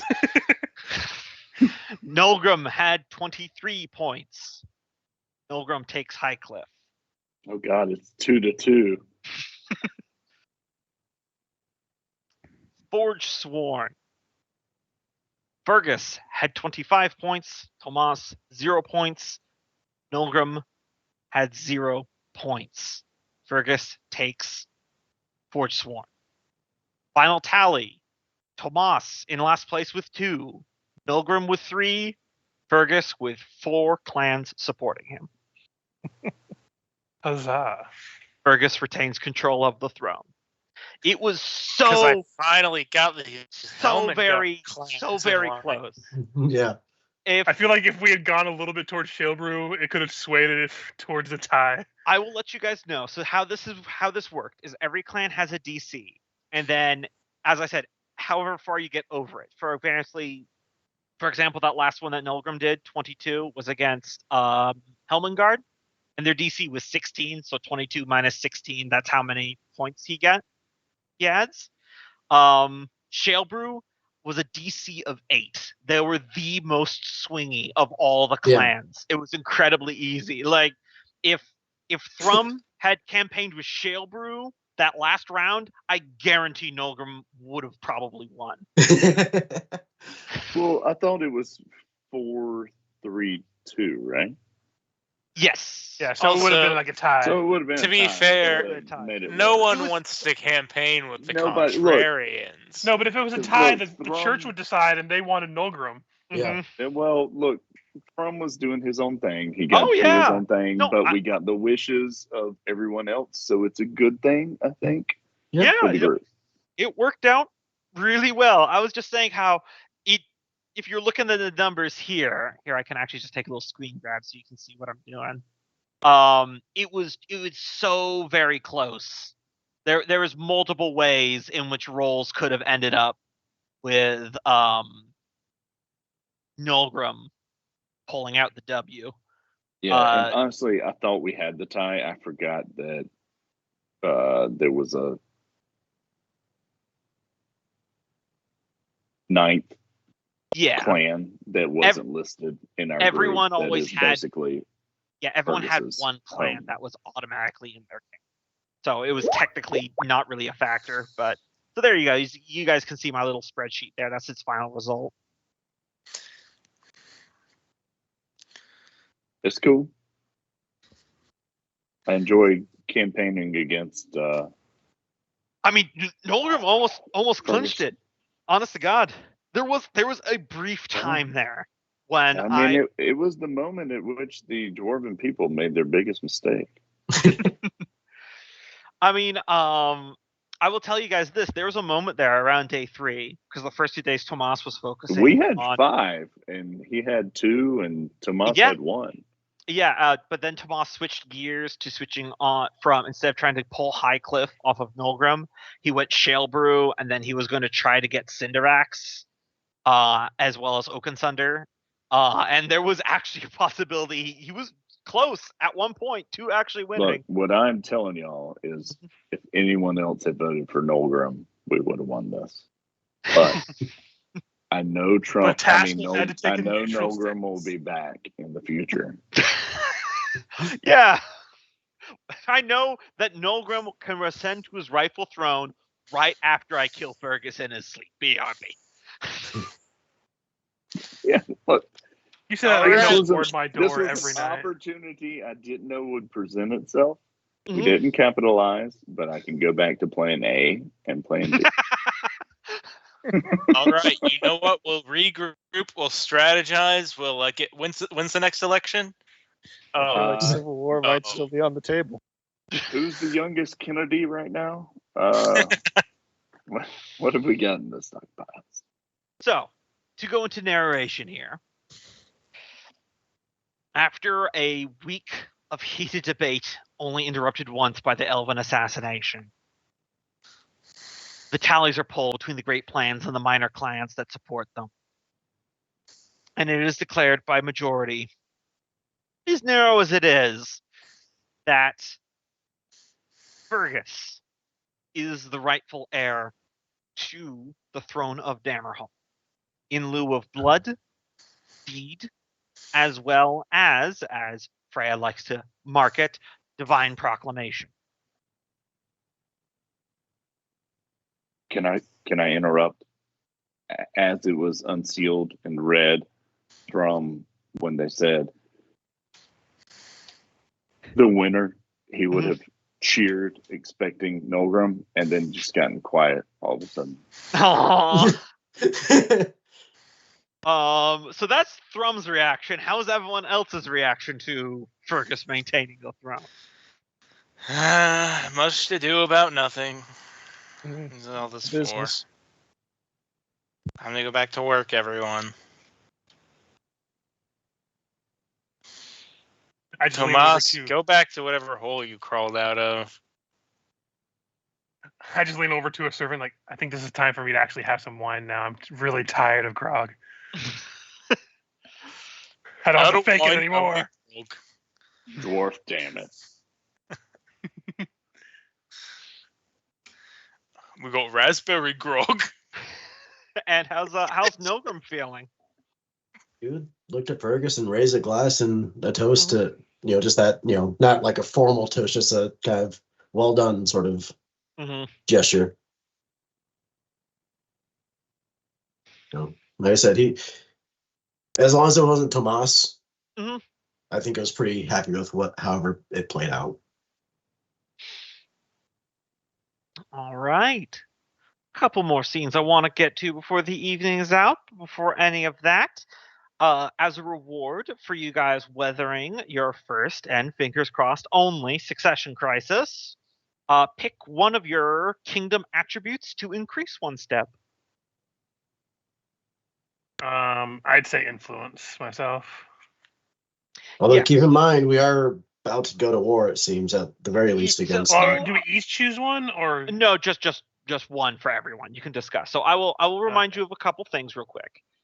Industry and commerce is added to your budget reconciliation rolls. Commerce determines how many dice you can add together for budget. So right now, as a D6, you're selecting 3 and adding them together. If it becomes a D8, you select 4 and add them together. Might is determines the upkeep of your army. So right now you can have 3 units. Yeah, 3. No, sorry, it's 4 units per one budget. But if you upgrade it to a D6, then it's 6 units per one budget, meaning that it's easier to maintain a larger army. So I'm just floating that out. That could save a yeah, good might amount of cash. might be best then, I think, because we are going to need a standing army pretty soon. Yeah, so I just floating that out there for you guys. And currently, influence and lore don't have any extra mechanics, but that's partially because lore is used for all the research and influence for all the politics stuff, which gets used a lot.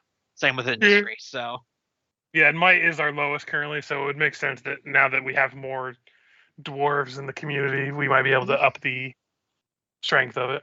Unified front now that we have a common enemy in the drow. All right, want me to upgrade the might for you? Yeah. All right.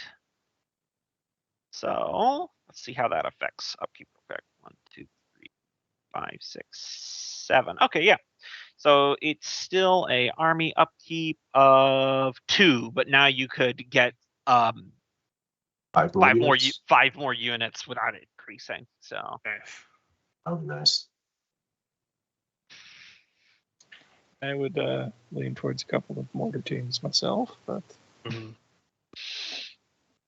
however, before that, I imagine that you throw a grand feast celebrating the end of the moot with all the delegations. I'd imagine you will. You can tell me if you just throw everyone outside your house. I don't care where you go, but you can't stay here. Yeah. Now get out. My house. There'd probably be ground. a procession of like, Mhm. oh well, the moot's done, but here's to all the losers and winners. No harm's done. Let's have a nice dinner. How about let's skip the dinner and it's just a play 'em out Jonesy.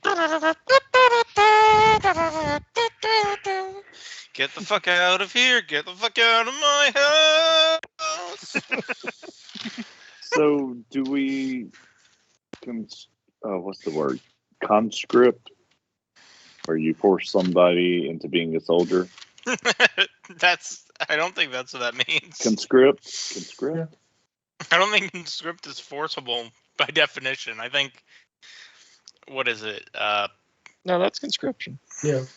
Is it? Okay. I say we conscript Thomas into being a soldier in the Navy that is going to go fight the undersea world we want to destroy. At the end, near the end of the banquet, you're wandering around, probably heading towards bed, Fergus, and walking down a hallway that you often do. There is this nice little stone balcony overlooking the front of the Dwarven Palace, which looks over the cityscape of the top floor of Dammerhall. And you see your twin brother, Tomas, there by himself, leaning on the railing, looking out.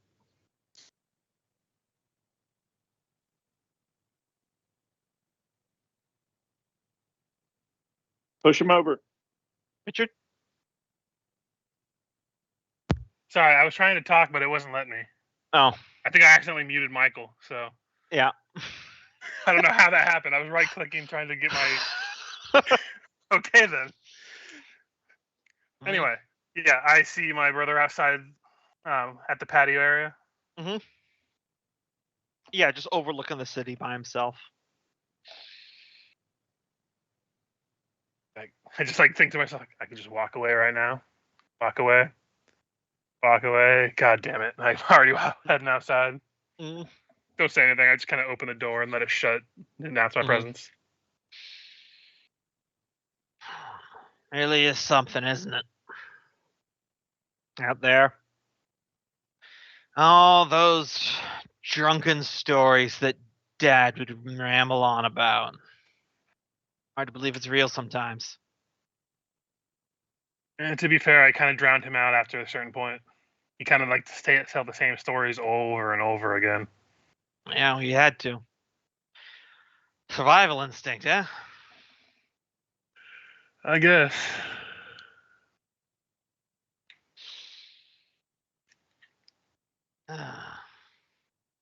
Looks good, though.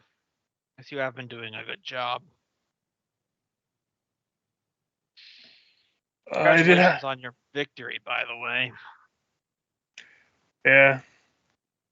Apparently, our apparent older brother really gave me a run for the money. Yeah. Kind of processing that one, if I'm being honest. Just another person to hate a good old Pops, I guess. Yeah, yep. Almost shame that he won't get to meet him.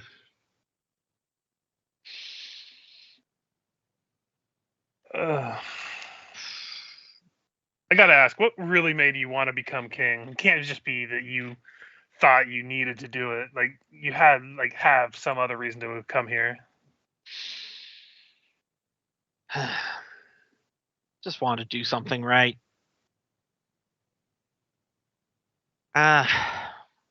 We made a lot of mistakes. I made a lot of mistakes. Want to build something, do something better.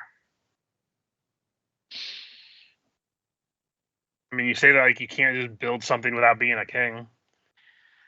True. Isn't that the dwarves' whole thing is to build shit? I know. Turnstile, when you and I grew up amongst humans, you can't blame someone for wanting to take a shortcut. The only thing I learned in Corsicania to build is it's really easy to build a grudge. I guess that's the dwarfiest thing about both of us. Listen, Fergus, I'm heading out at the end of the week, but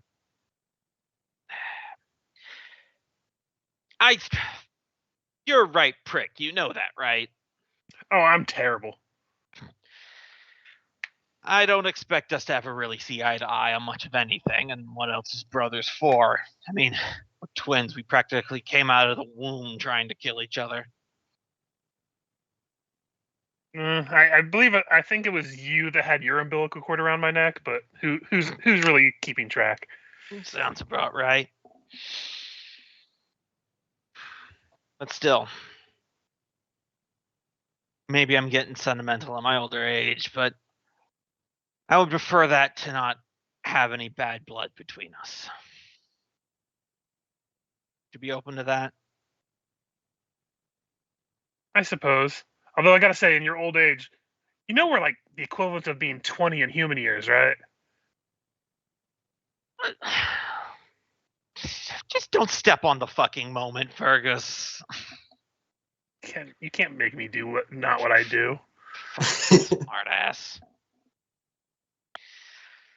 All right, come on, bring it, you piece of shit. Bring it in. Goes for the hug. I dodge it. Really? I dodge it. I just give him a pat on the back. I don't think we're at hugging territory here. Really, man? You doing that to me?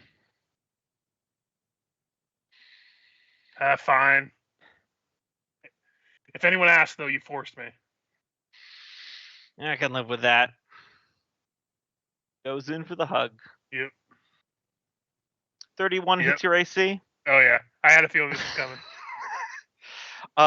You feel suspiciously warm steel slide in between your shoulder blades.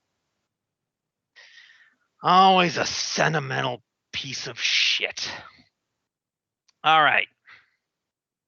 So you do take 9 piercing damage, and then I need you to give me a intelligence, charisma, and wisdom saving throw. All DC 20.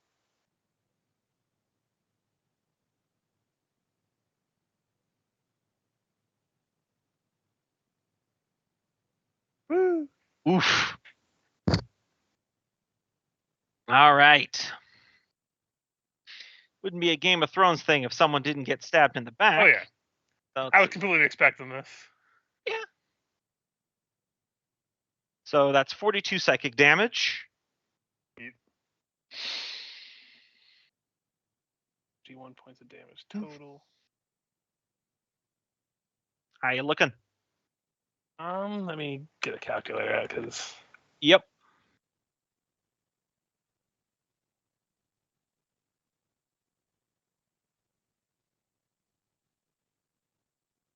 I'm still sitting at 94. Excellent.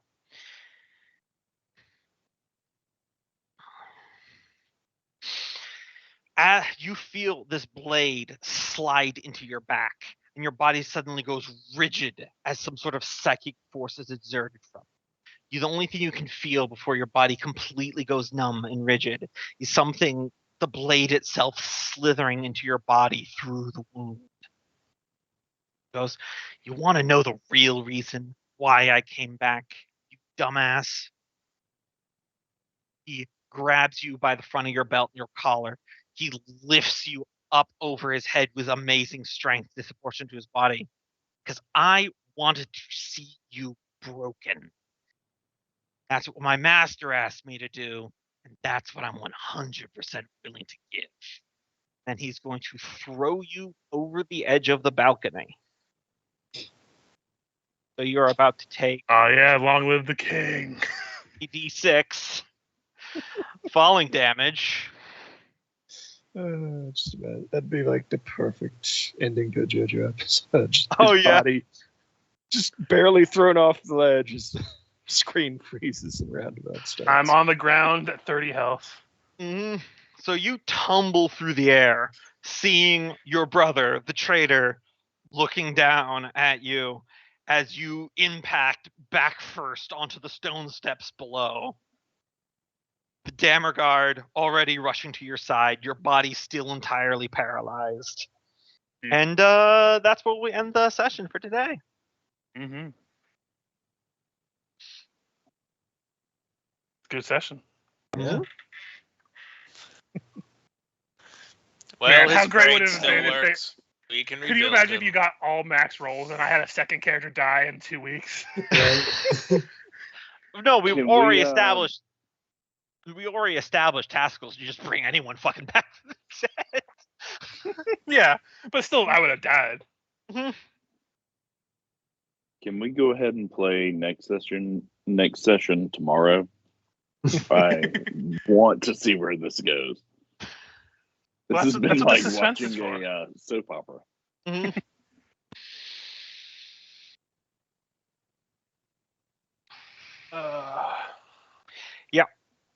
Pretty nasty little knife he had there, but I was very level. That's why I showed you all DC 20. You technically had a shot to hit all of them. Oh yeah. But now you have the knife. Inside your bodies. Yeah.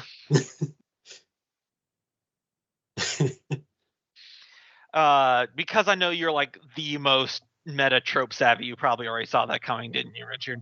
Yeah, I 100% knew he was going to stab me eventually.